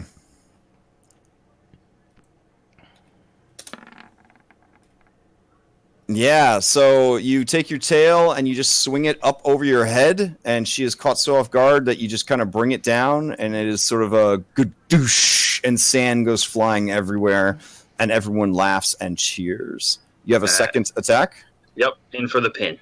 All right, going for the pin. Oops. There we go. Let's see what happens. As you go for the pin, it does not happen. She sort of crab walks / rolls out of the way, and you kind of throw down and just sand everywhere. And I'll like roll off to the side. Okay. And stand back up. All right. She's going to come in at you and try again to get a hold of you. Oh, terrible. Tossing. One net. All right. So thinking that she's going for your tail again, she actually just charges straight at you and just leaps at you and just starts spider monkeying like your torso and your face. Hey, whoa, what the heck? All right. Using the momentum of her charge, she's going to try and take you down to the mat.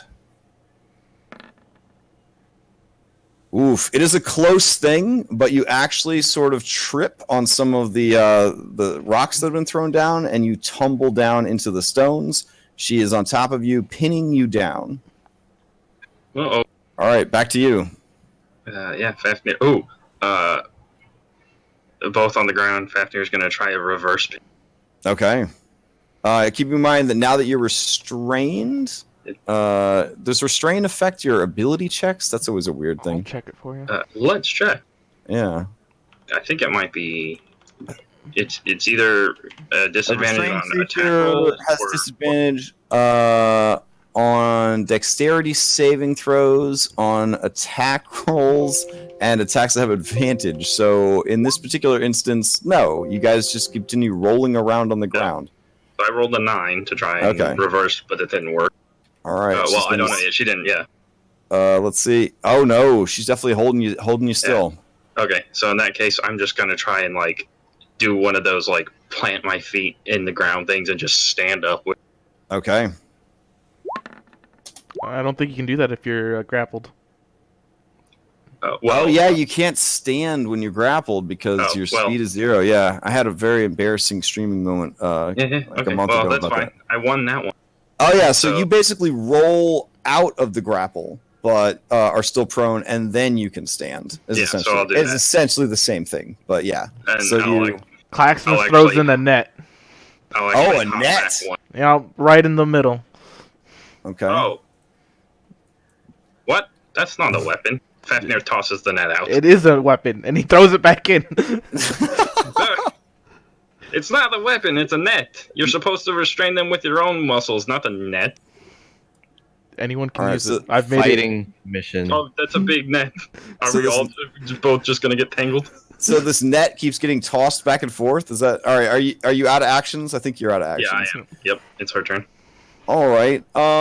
She kind of looks at the net and just kind of shakes her head, and she is going to pick up the net and then just sort of toss it up in the air. And then while it's up in the air, kind of spinning, she's going to try and run around and grab your tail again. Oh, distraction. Distraction.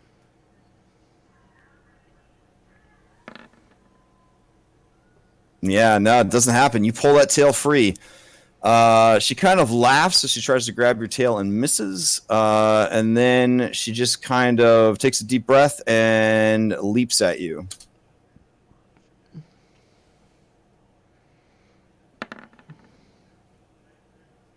Yeah, and you kind of just sidestep out of the way as she comes down in the spot where you were. All right. I'll be honest, Claxmus, like, fights like this could last forever. You may want to set a number of rounds, like best checks, or maybe like first 5 rounds, and we give them points. Just give them points for every time they pin someone. You definitely want to switch to something like that. So maybe count pins in 5 rounds. That might be the best way to do it. Yeah.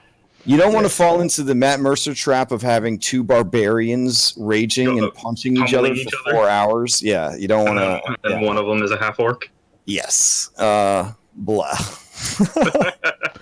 We'll just count them up now. What are they at? Like, I think there's it's only like been 2 to 1.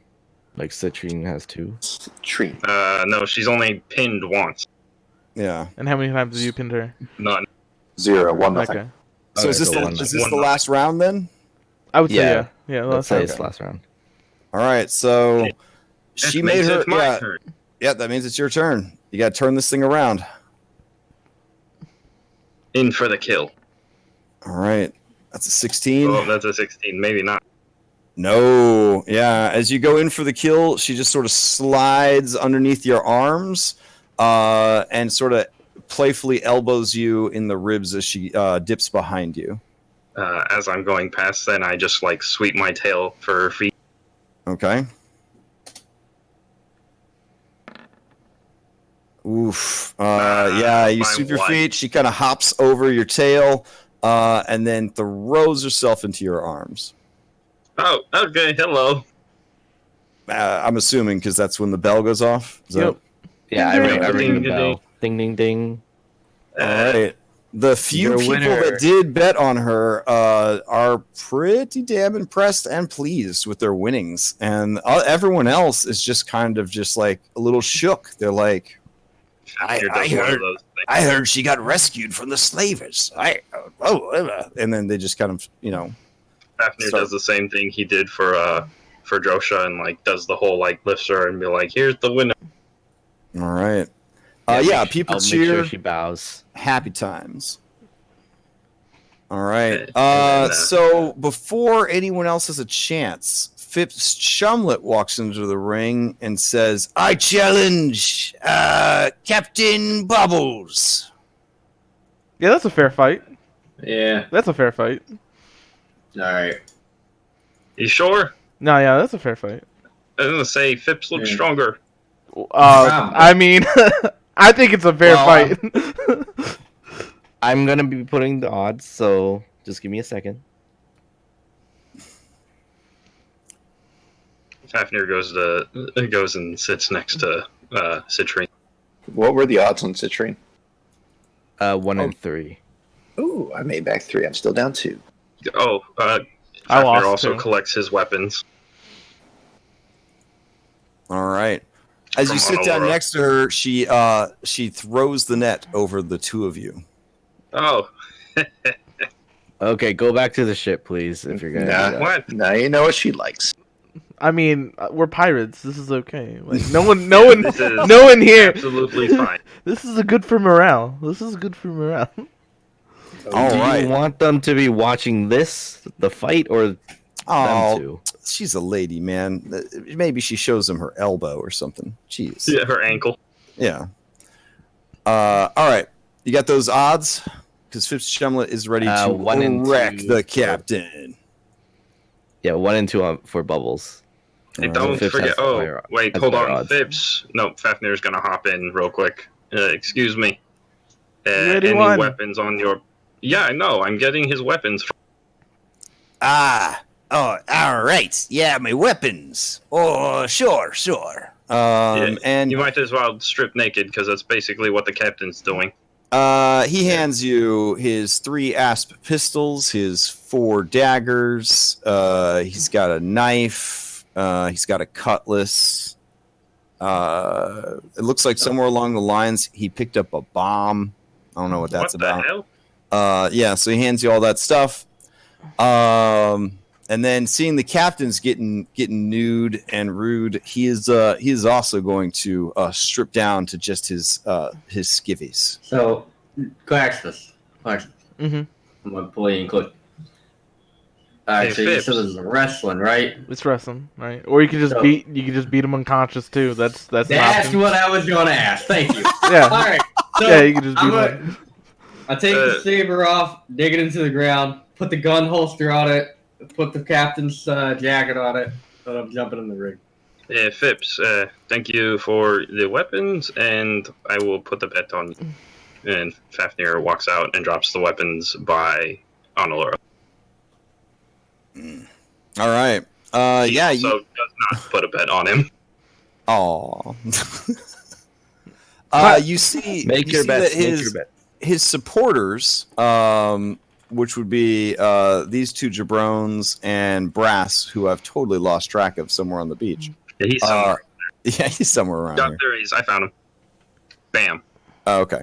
Yeah, they are kind of grouped up and they are cheering for their friend. Did they bet on him?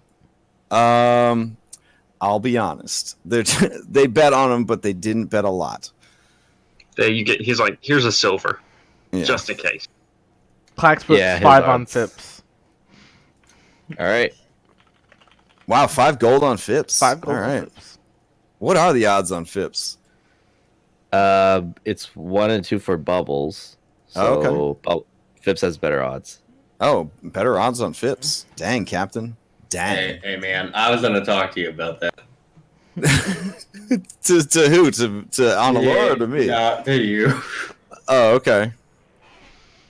Pretty sure Phipps is going to clean the clock with Fafnir, or with Bubble. We'll see. I mean, I don't know. yeah, Citrine leans in to you, Fafnir, and she says, "Do you have any money? Oh, quite a bit. Can I have some? I want to bet on the captain." Oh, yeah, fine. How much? I don't know, like a bunch. Okay, here you go. I give her 20 gold. All right. Onalura, Citrine gives you 20 gold. All This on the captain. right. Okay. If he Alrighty. wins, you double it. Cool. All right. And she kind of heads back over to sit next to Fafnir. Initiative time. Anyone else betting? exciting. Anyone else betting? Nope. I'm not anyway. Oh, Nice. Captain's quick. Oh, that's a good question. Hold on. Let me look this up real quick.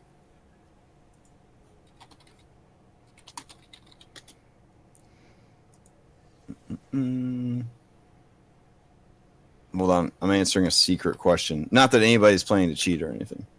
Oh, man.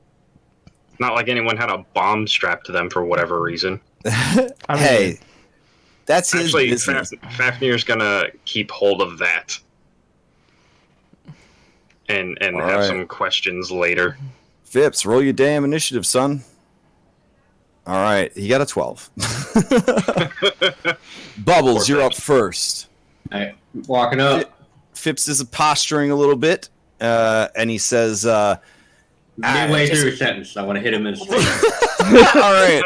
As he's getting ready to say something, you just cold clock him upside the face for 6 points of damage. Non-lethal Oh my damage, God. please. Not announce that. Announce Yeah, it. it's always non-lethal. It is non-lethal. I'm Okay. not trying to kill him. Okay. All right. Do you have multiple attacks? No, because I'm a fucking terrible character. Okay. Oh, it's okay. Don't worry. I will help you with that later. All right. So Phipps, who's a worse character, he kind of, you punch him in the face, and like his snoot, a little bit of blood kind of dribbles down into his mouth, and you see his beautiful blue eyes. They kind of dilate till they turn all black, and he lunges at you with a bite. Non-lethal, winky face. Here we go. Oh, all right. So he lunges forward with a bite, and you kind of just weave out of the way. Back to you, Bubbles. Whoever's tracking rounds, you might just draw talon marks. Doesn't Phipps have multiple attacks? Well, no. I thought Only he if he can use his asp pistol as an offhand attack. That's it. hey, but Me guess who too. took those? No, Yeah, but you guys aren't using weapons, so no, he Yeah. doesn't have an offhand attack. Yeah, round 2. I'm pretty sure it's going to be quick. That is another hit. For 3, Oh. he is bloodied. I must say, you can give up now, Phipps, if you want. He just sort of snarls at you and kind of shuffles over and bites at you again. Poor Phipps. damn. Round 3. Alright. Shit. This is what it's turned into.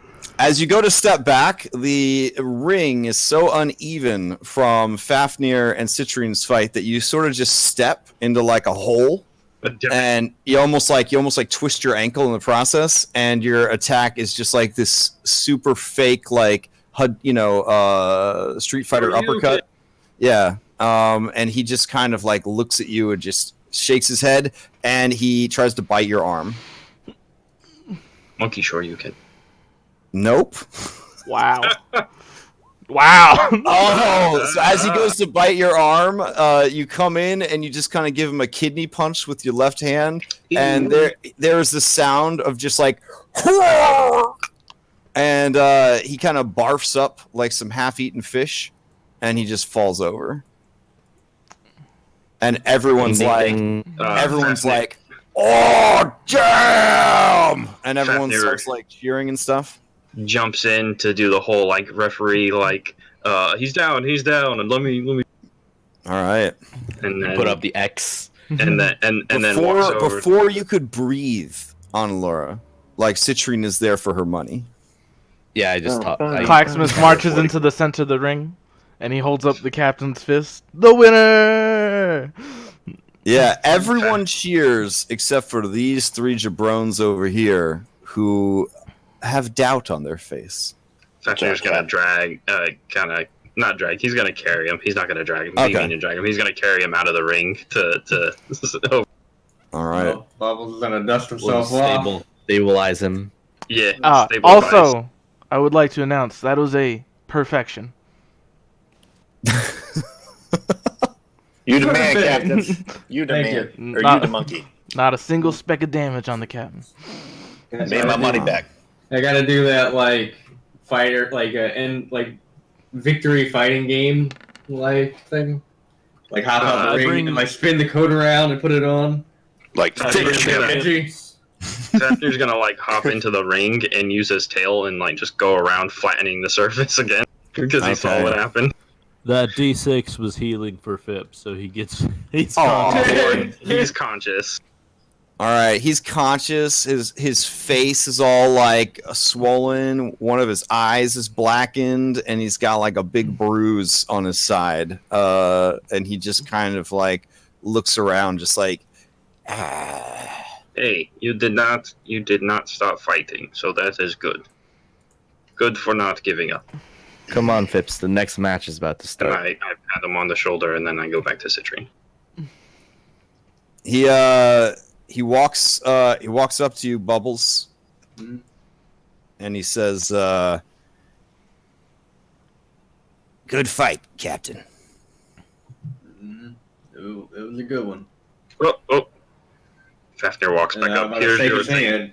Sometimes I think you're soft, and then there's times like this where you show your true metal. Sometimes leading isn't always about being hard. Sometimes it's about a gentle hand. However, That was not the gentle hand that you gave him at all, Cat. Yeah. Well, all right, they took the time Tyrini and place. goes to the center of the ring, and she Oh, begins what the to shout in Sylvan. What you say? Quick. Diodario, translate. Yeah, what does tell her what he says, dude? Boss, she's saying, listen, you fucking giants. I am Tyrini, of Haken's Redoubt. Oh shit. Any who is brave enough to fight me after suffering from my magic will be rewarded with a great treasure. Wait, If they ask her can what the defeat magic me. is. I put my hand up. Oh, never mind. So's Lift. Well, there you go.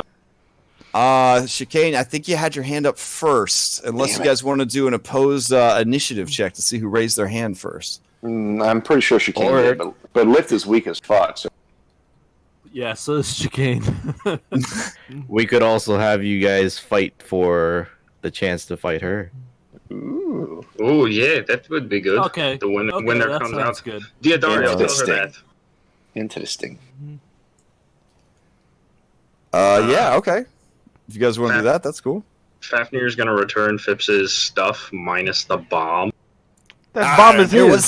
There was a explosive device The I bomb is purchased his. from a Selkie when we was in port. Do you happen to know where that went? Oh, okay. Good to know. It was someone vouched for you. ceramic. It had a skull painted on it. That's Yeah, no, stealing. this here. Well, no, he was. Okay. Fafnir was more like, why does he have a bomb? I mean, There's A- no a there's person no bomb. rules against having bombs. No, We're pirates, you're right. Fafnir. I have bombs too. Right, but I trust you more than him. No offense, Phipps. I am Here's- offended. Well, that's I fine. want me Here- I want my property back. Yeah, no, here. I'm trying to give it to you, but you won't take it. he takes it from you, and he looks at you with his Good to bruised go. eye and his bruised pride, and he just shakes his head. Yeah, that was bad form. You're not the Yeah, quartermaster, Fafnir. maybe no bite. Trying to bite. Use your arms next time and your fists. I mean, You put your face in his direct that's line bad. of fists. That's bad form. That's bad form. He fought his heart out. That's bad form. You don't need to. Yeah. Oh no! So Okay. what you're All saying? right, let's see is the one initiative who's- rolls here. The one who's instigating You things. see font appear on the screen. Phipps Chumlet will remember this. Font Okay, I'm gonna appears. put the Fafnir odds. doesn't care. All right. Chicane versus Lift.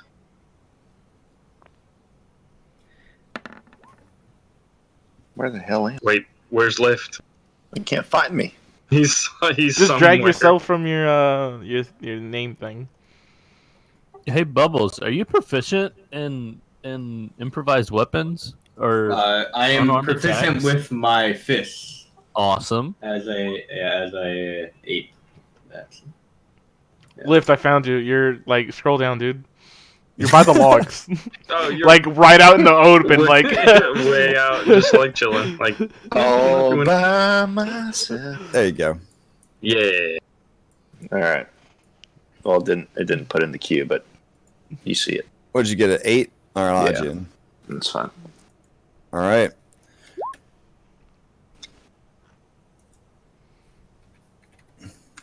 Go for it. So, Lift, do we want to do this unarmed? Do we want to duel? What's the Well, you don't the you don't deal? have weapons, so just turn in your weapons. I give you my staff. Yeah, there's no magic. You No either beat the clubbing, fuck. okay? You can either beat the fuck out of each other until someone taps, or you can try to pin if you're good at pinning. Pretty much. Okay, I hand over a bayonet, I hand over a pistol, I hand over another pistol, and I hand over a long gun. Nope. Pirates. Fafnir's going to put the 5 on lift. I pull a small smacker nightstick out of my butthole and hand it over. Alrighty. I take a cloth and I put it in the cloth and I put it on the floor. And it's acrobatics or athletics, right? Yeah, acrobatics or athletics for this particular mini game. Yeah. Gotcha. Or you can do what Bubbles did and just punch the snot at him. I love it. Yeah, they have 1 damage fist attacks and like 40 hit points each. So Okay, Never so mind. but it's so 5 unarmed rounds. So damage. it's the most Oh, yeah, damage so it's or the the most most damage, pins, right? Yeah. Most damage. Yeah, or yeah, most yeah. pins. damage is 1 plus your strength modifier, but my strength modifier is -2. I mean Oh. -1. So you actually so don't at that even point, you're hurt just people. healing him. Yeah. You're just like, here's Well, my no, Here's I a was also going to a do -1. Cobalt. I was going to do Cobalt, in which case it would have been -2. But I'm a tiefling, so it's only -1. But so yeah, gonna- when I punch people, it does not hurt them. Yeah, my strength is the Gentlest same of as yours, buddy. breezes. I'm gonna take like the staff, and then when the fight starts, I'm just gonna toss it in. That's what So, I'm here's the bell. Ding, ding, ding. and then I just toss in the staff. Oh shit! I look over at the staff, and then I just sort of brush Oh, it has away. the fight started? Has the fight Like, started? The My fight bad, didn't hold on. start yet. Fafnir Okay. tosses in a I mean, battle like I don't axe. actually touch it, but just sort of like shoo it away with my hand. Like I don't need that. And then I go up and I punch him. Oh, nice. Fafnir's gonna toss in a battle axe because it's reminding him of the child, the fighting ring at wherever. Oh god! Oh, Well, I apparently. hit, but I deal 0 damage. Oh no, I'm just straight up punching you. I see how it goes. Definitely hits. Well, wait, it's -1 because it's strength modifier. It's still my armor class. So no, here's Okay. so he hit you, but it doesn't do any damage, is what he's saying. I gotcha. I hit you once, But here's the thing. like, So you're because like- he hit you, that's wait, 1 what? point to Jakane. Oh my god! Are you guys girl slapping each other? Yes, It they has are. to be. Everybody so- just start throwing in weapons for them to use. Just Well, I've already thrown in a battle axe. Yeah, there's already a battle axe and a staff. There's a quarterstaff in there. there's a quarterstaff There's a on the ground. quarterstaff and a battle axe. All right, left will pick up the staff.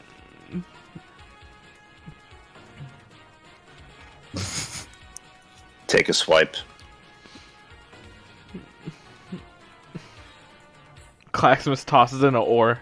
Oh damn! Yeah, that- What's the crit effect? What's the crit effect? Oh yeah. Let's see. This could be another Zalno situation. KO. Well, it's non-lethal. Alright. He takes Bludgeoning Jakane's head damage. off. Let's see. Bonk on the Maximum noggin. double Maximum damage. double damage. So double damage like a normal crit, but it does the maximum amount of damage possible. So that would be So a D8 and a 16, D8. So right? 16. Yeah. So it'd be 17 because his strength is plus. Oh no, it'd be 15 because his strength is -1. And it makes like a wonderful like coconut sound as it hits you in the head. So, Epic. yikes! What weapons does So- this cocaine use? so- So now there's an oar and a simple. battle axe. yeah, there's an oar and a and battle axe guns. in there. A what in the battle axe? A oar. An oar, so basically a quarter staff. Oh. Basically a quarter. So I'm not proficient with battle axe. That's a martial weapon. Yeah, but it'd still be funny. I guess I could use a simple weapon. Owlbear hoots excitedly and throws a cannonball into the ring. Oh, I need Okay. each of you to make. I need each of you to make a dexterity saving throw. smart. Oh no!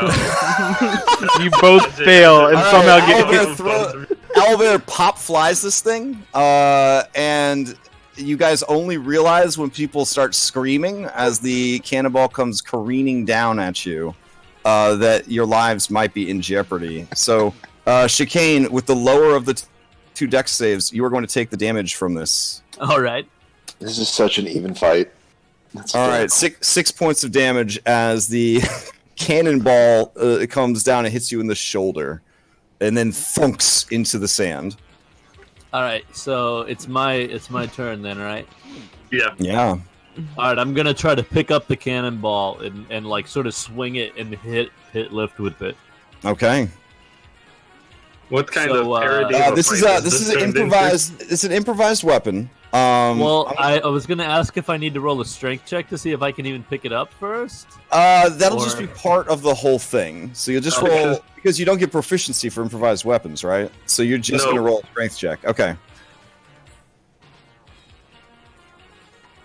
That sweet -1.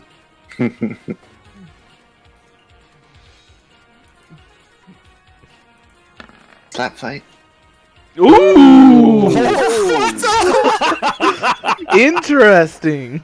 All right. Suddenly Let's they see what have happens. weapons and they turn into monsters. Quadruple damage, and the target must make a DC 16 Strength or Dex save. On a failed save, they drop what they are holding. Oh my god. You're gonna like bash this quarterstaff into like a million pieces. Still So quadruple What damage. is that? 16. Oh, that would be 16. So D4 4 times. So you would roll 4 D4s for damage. But then you would -2 because of your embarrassing strength. Or sorry, -1 because of your embarrassing strength. So you dealt 10 points of damage with that cannonball. Oh my Oh god. my god. So yeah, Lift, you think it's pretty cool. He got hit with a cannonball. You hit him over the head with an oar. Things are going pretty good. He goes to pick up this cannonball. He has to use both hands to do it. And his whole body is shaking from the effort of lifting up this cannonball. And he kind of gives like an awkward spin. And the next thing you know, he has hit you square in the jaw with a friggin' cannonball.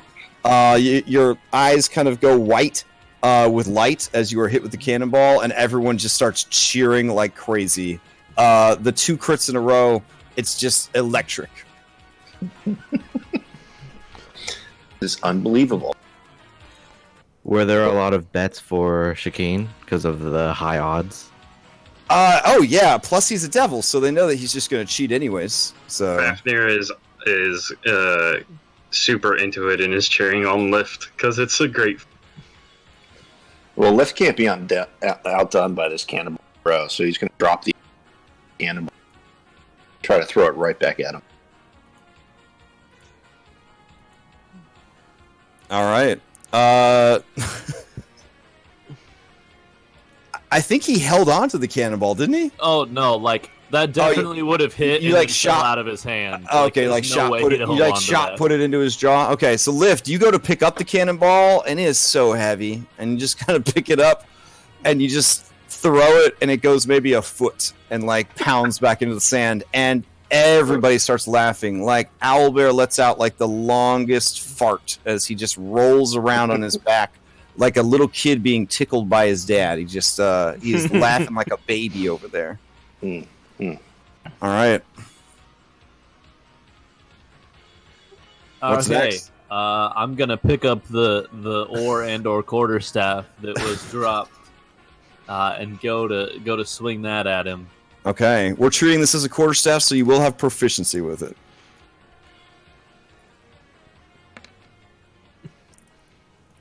Wrong thing. Okay. What's a random weapon we can just throw in? I love it. Nice. So that yeah. would be 7. Miss. Yes, An the 7. unloaded gun. Yeah, 7 doesn't do it either. Yeah, you pick up the. You go to pick up the oar, and it's very obvious at this point that you guys have probably expended all the strength that was in your tiny body. Classrooms takes the loaded gun and he just tosses it into the middle. We agreed. You know, you could do non-lethal weapons with guns, right? I'm pretty sure we did. Fafnir, So it's a beanbag gun. Fafnir tosses in a pineapple. I mean, non-lethal damage because we have magical healing. So yeah, as long as you're shooting each other in like the leg. The leg. Okay. Yeah. So yeah, Fafnir I just tosses in tossed a pineapple at the same time. a All right, pineapple and a so- loaded gun. Lift is diving for the gun. All right. It goes for the pineapple. Now I'm gonna say that technically item interaction is something you could do on your turn, but to make it interesting, let's have Chicane and Lift both make Dexterity saves to catch let's it. have them both make sleight of hand checks. Whoever Nice. whoever wins it grabs the gun. That's awesome. Nice. Lift, as you go to grab the gun, you grab nothing but sand. That being said, you've already used your action for the round, Chicane. So unless this is an asp pistol, is this an asp pistol that Yeah. you threw in? Yeah. I don't it is? I don't know what else other pistol I would have thrown in except like that. Yeah, I think the only other one is the Captain's Dragon. I don't think he would have let you throw that one in there. So No. did you literally just throw my own pistol in there? Yeah. Loaded though. I loaded it, preloaded it for you. Nice. Okay, if that's the case, go ahead and you can immediately, if you want, roll an attack with it. It is a martial weapon. Do you have proficiency in martial weapons? I have Oh, yeah. proficiency specifically in firearms. Okay, yeah, make an attack roll with proficiency. The good thing about an asp pistol is you can use it in melee without any penalty. That's a 23 for 3 points of damage. So yeah, you get shot in the thigh. Lift. As you reach for the gun, it's just sand, and the next thing you know, there's a loud bang, and your leg is bleeding, and it hurts. It does. And there's Alright. a pineapple. Now there's a pineapple. Unless Chicane wants to move, it's Lift's turn. I mean, I'm assuming we're moved over a little bit just from rolling for the gun. But Oh yeah. There's like just some constant shifting going on. We're just theater of the minding it. Yeah. Well, Lift will grab the pineapple. The pineapple. You're gonna grab the Bash Chicane. pineapple? Okay. Oh, yeah. Pineapple to bash. All right. Chicane. This is not a finesse weapon, so this is strength. Just a strength check.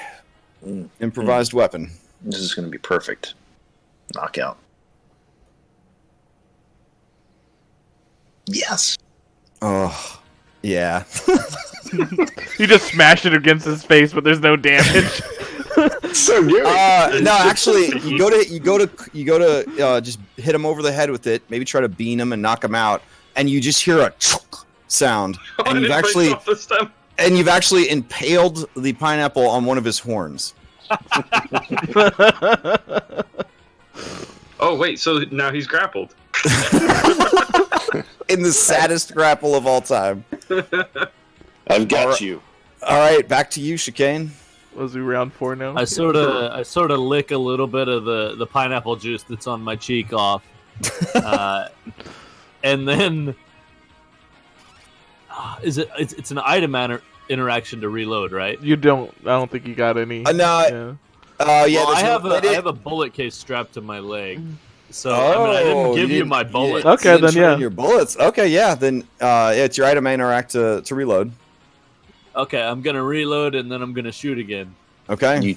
You cheating devil. It's not cheating. I didn't take it off of him.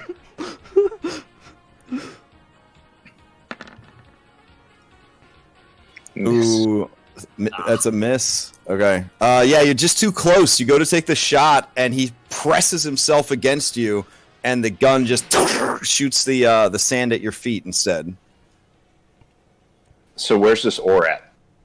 Just on the ground. You Anyway. would on the assume ground. that the size of this ring, it's always within reach. Yeah. I would like to. Unless somebody specifically says they knock it aside or they throw it out of the ring, you just assume it's there. I'm picking it up and going to take a swing at Chicane. All right.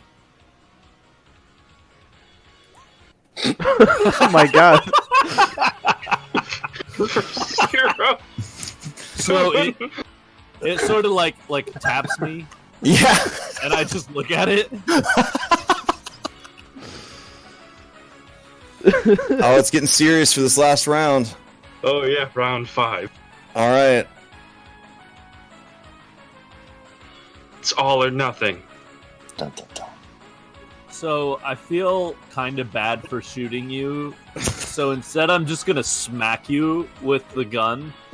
Oh yeah. Like a 1d4. I'm That's assuming. nice. Yeah, it would. Yeah, it would definitely be. Do I still count as proficient? In pistol whipping, sure. I feel bad about shooting you, so now I'm just gonna hit you with the gun. It's a hit. That just hits. You bastard.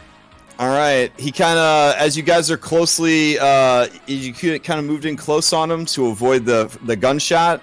He kind of spins the gun and just you backed up to grab the oar. Then you kind of stabbed at him with the oar. He sort of like knocks the oar aside, runs forward, and just clocks you in the face with the butt end of the gun. You got one more attack lift. You can do it. I can do it. In my extremely scary rage. Out in front of me. I'm like try to jet. I'm gonna do it. Beard. Okay. Or out straight.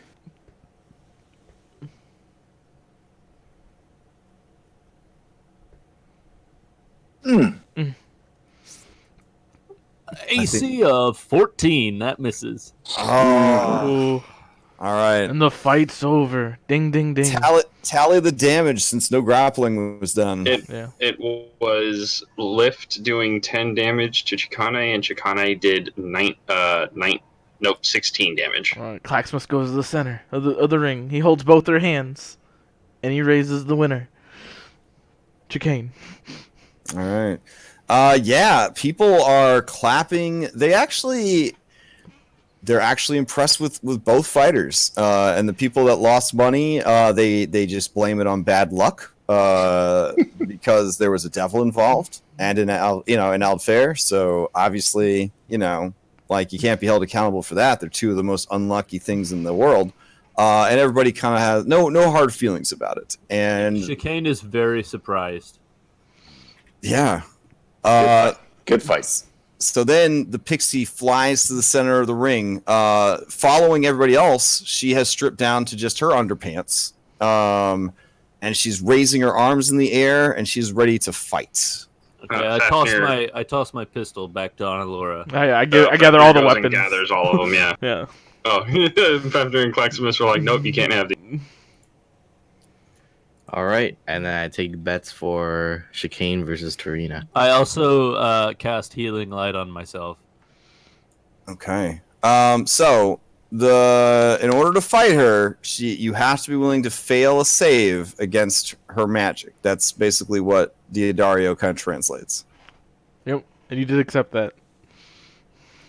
Yeah, I'm fine with that. Okay. So let's see. I'll give you control of your new character sheet. Polymorphed into a weasel.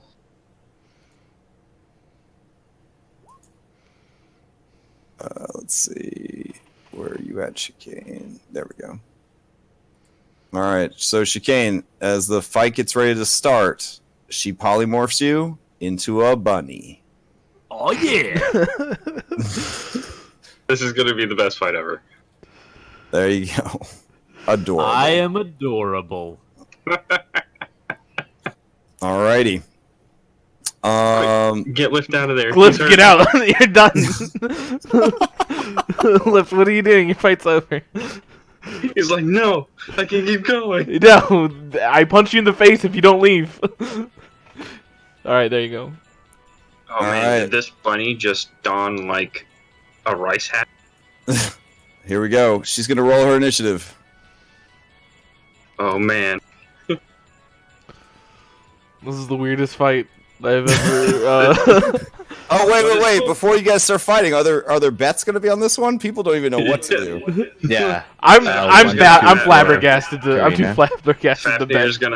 Fafnir's actually gonna yell so that everyone can hear. Okay. 10 on the bunny. Yeah, Citrine. She's like, "Do you think the bunny's going to win?"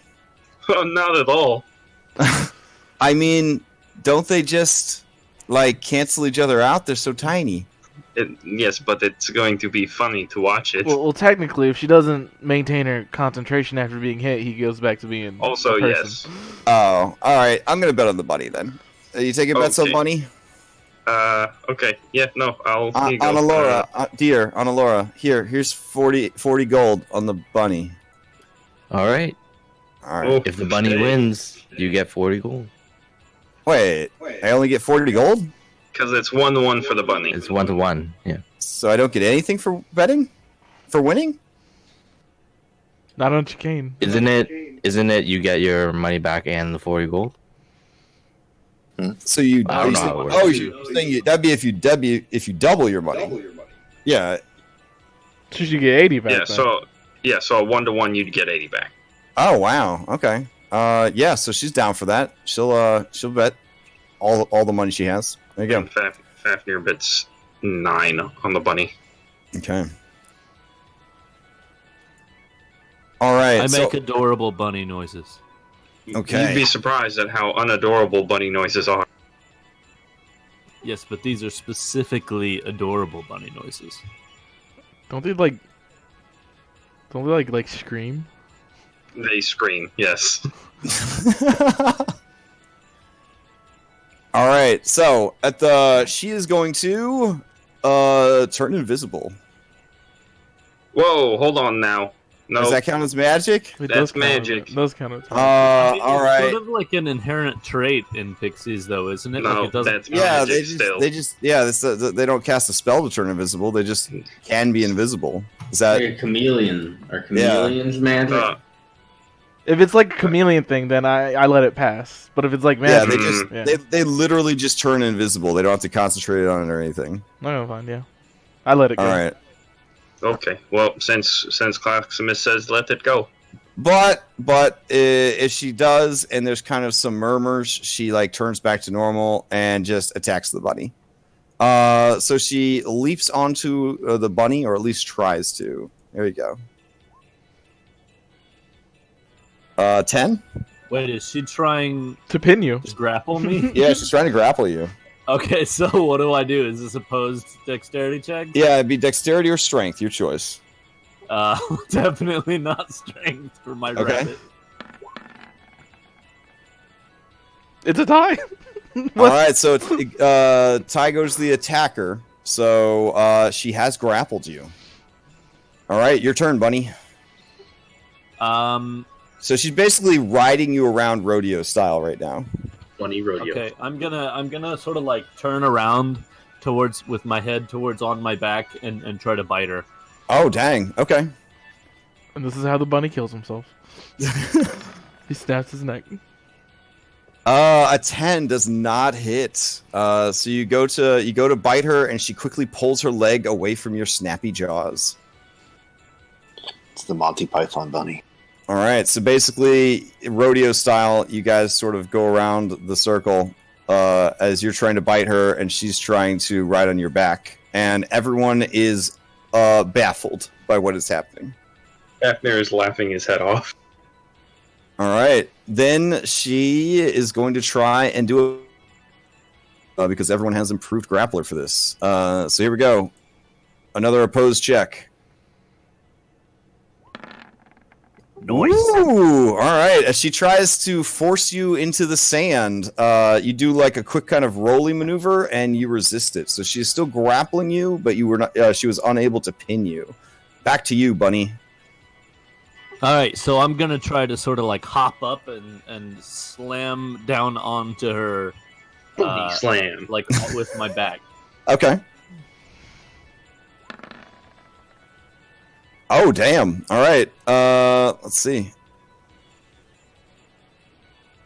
Woof. All right. So as you leap into the air, it occurs to you that she has wings.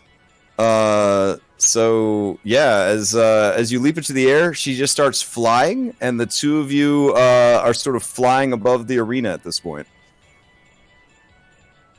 All right. What was the extra dexterity check for when she does that to you, basically? I think I just accidentally hit it Oh, when okay. I was switching. Oh, okay. So yeah, you jump in the air, and instead of bringing her back down to the ground, you guys stay in the air. She's then going to use she's going to fly both of you towards the sand to try to pin you.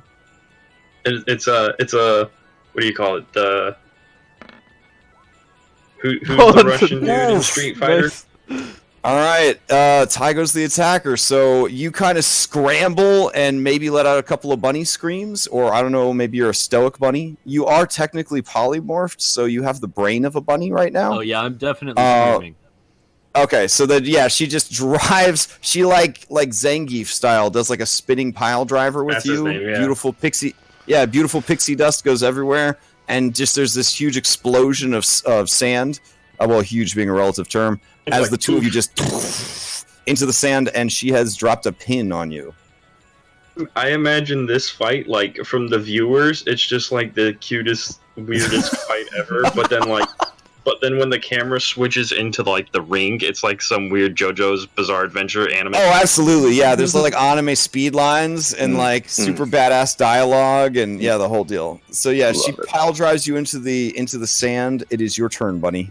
So yeah, all you guys hear is a little like chitter, chitter, chitter, chitter. What you hear is, look at me, I'm gonna fuck you up, damn little pixie. But it's in bunny. I don't know if she speaks bunny.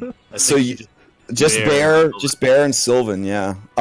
So you are buried headfirst in the sand. You are restrained and grappled. What are you gonna do?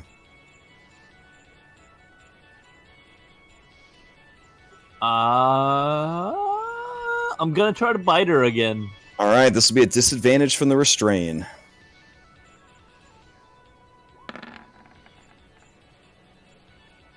Oof. Unfortunately, with the disadvantage, you are unable to bite her. You try to scurry and backpedal and pull your face out of the sand to get a bite, but she just holds you down, laughing. And to everyone else, it sounds like the ringing of bells, but to you, it sounds like one of the bad bitches from an anime. It's one of those kind of laughs. You have no chance of defeating me now. Exactly. Yeah, she like holds you down in the sand. I'm confused. Is this like is this like animal fighting? Pokemon battling? Like what is? It's like it's like a cockfight. It's like a cockfight. Try and maintain the pin. So, does she need to do anything to maintain the pin? Yeah, they still have to do an opposed. Okay. Oh, she keeps you down for another round. That's 2 pins. I did not mean to do that, and it's all right. Again here in just a second. Bunny, it's your turn. What do you want to do? You are still grappled. You are still restrained. She is trying to, I guess, choke you out / suffocate you in the sand pile. Hapnir's gonna pull one of those like super emotional pep talk moves where it's like the fight's on the line. Yeah. So next to you, Citrine is losing her mind. She's like, "Oh, our money! I bet all our fucking money on that bunny!" No, not all of it. I still have plenty. Don't worry. Sugar daddy. All right. Once again, I'm gonna try to flip around and bite at her. All right.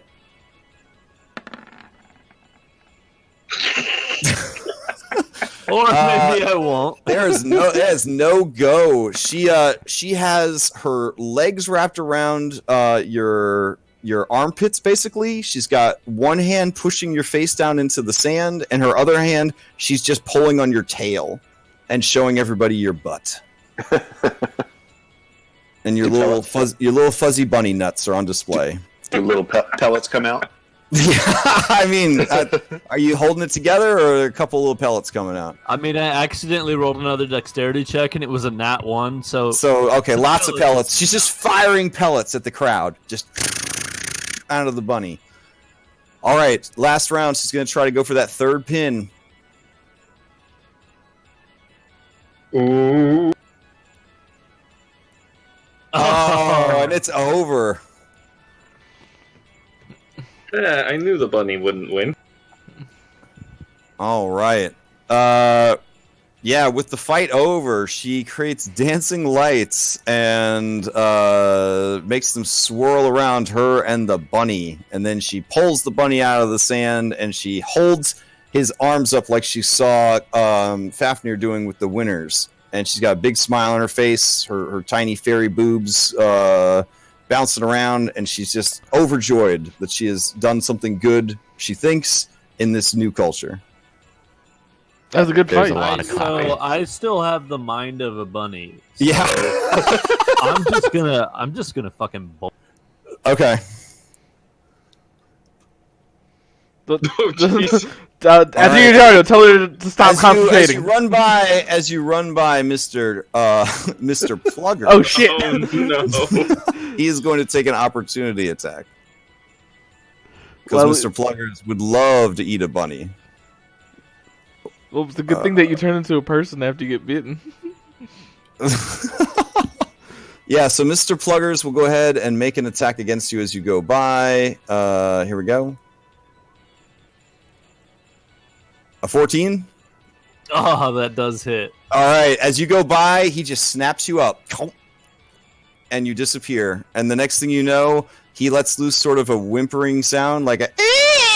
And he, like, barfs you out. And what he barfs out is, like, a dead bunny that's halfway turned into chicane. And you just sort of tumble out of its mouth, and it kind of runs away, as you kind of turned into your full form in its mouth. So epic. Oh, that was fun. Clap. I give the So, fairy if queen he 1 gold missed- out of my 4 gold winnings. If he had missed, If he'd have missed, I'd have been 80 feet out of here because bunnies have a thing called flee where they can double their movement speed and run away and result to being missed by a melee attack. So I'd have been 80 feet gone. Yeah, but then we would just ended it and ended the concentration. You turned into like a random worth thing. mentioning, Lift, you now know how to turn into a bunny. I don't know if super no, because Lift is a pro women's room. All right. Yeah. So everyone helps nearby helps you up chicane, and they all seem to have forgotten that you are Chilaxian, that you are a devil, that you are a tiefling, and they are all just laughing and patting you on the back and recounting your fight against Lift and your fight against the pixie. And they pull Lift into the group, and they just kind of like, they're just so pleased with the two of you and just so happy about how things went. And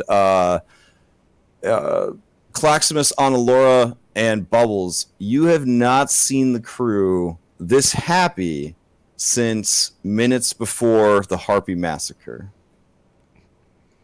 So, like, to anybody that'll listen, I'm retelling the fight from the tiny perspective of a bunny. Oh, and that just makes it... About how intense it was and how super tough the pixie is. All right, the pixie comes to perch on your head, holding onto your horns and You mean offering my pineapple? offering you pieces of pineapple as she pulls them loose from your horns.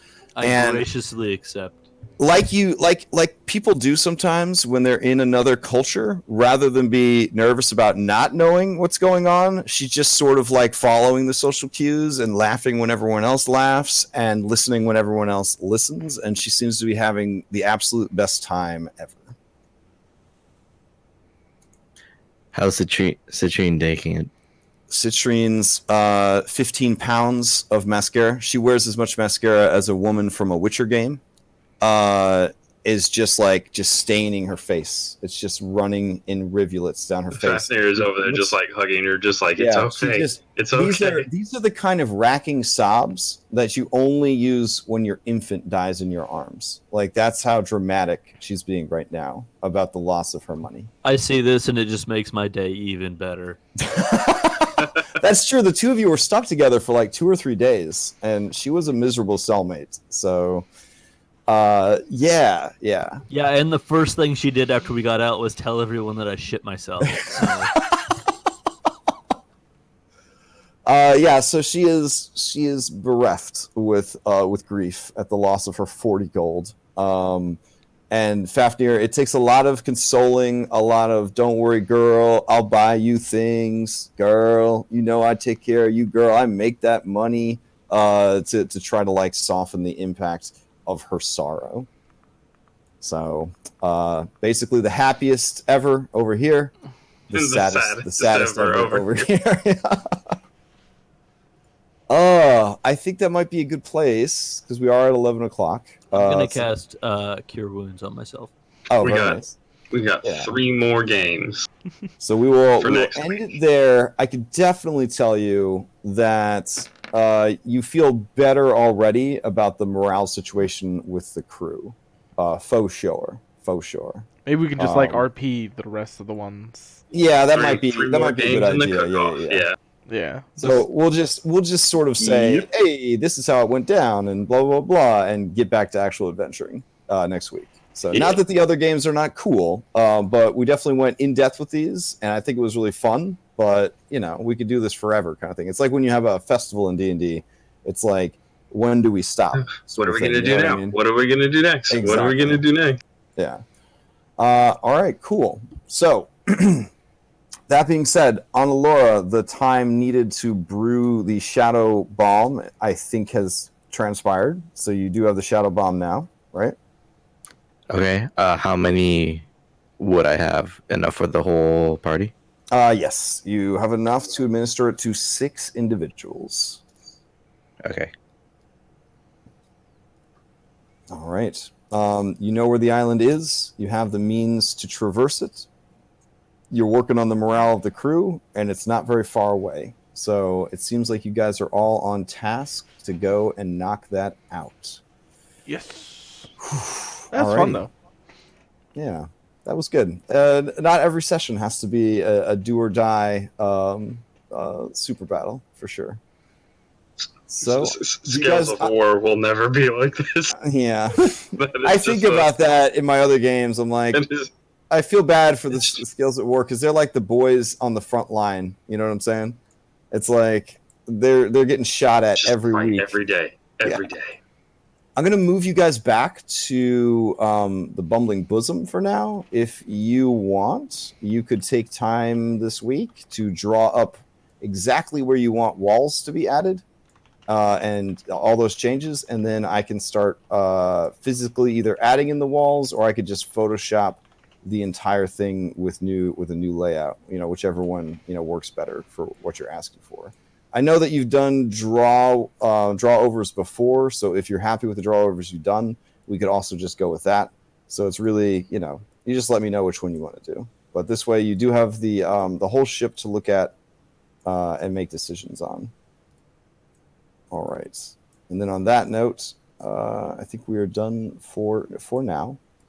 Anybody have any other questions before we adjourn? No. All right. Cool. You pulled his owlbear's nest. Yeah, his nest. I was pulling the entire kitchen. Yeah. I moved everybody down there just so you could see how cramped the area was where you were giving your pep talks or whatever. Because, life on a ship, super duper cramped. All right. And rest in peace, Gyoza. So maybe we won't tell him what happened. The best rolls. You're gonna die falling into a ravine of green lava is definitely a hype way to go. After being carried off by some kind of wyvern. So. Well, everyone else in his group died in the arena, right? To a cannon. Yeah, that's true. Now he's with them. Rip. Rip and pepperoni. All right.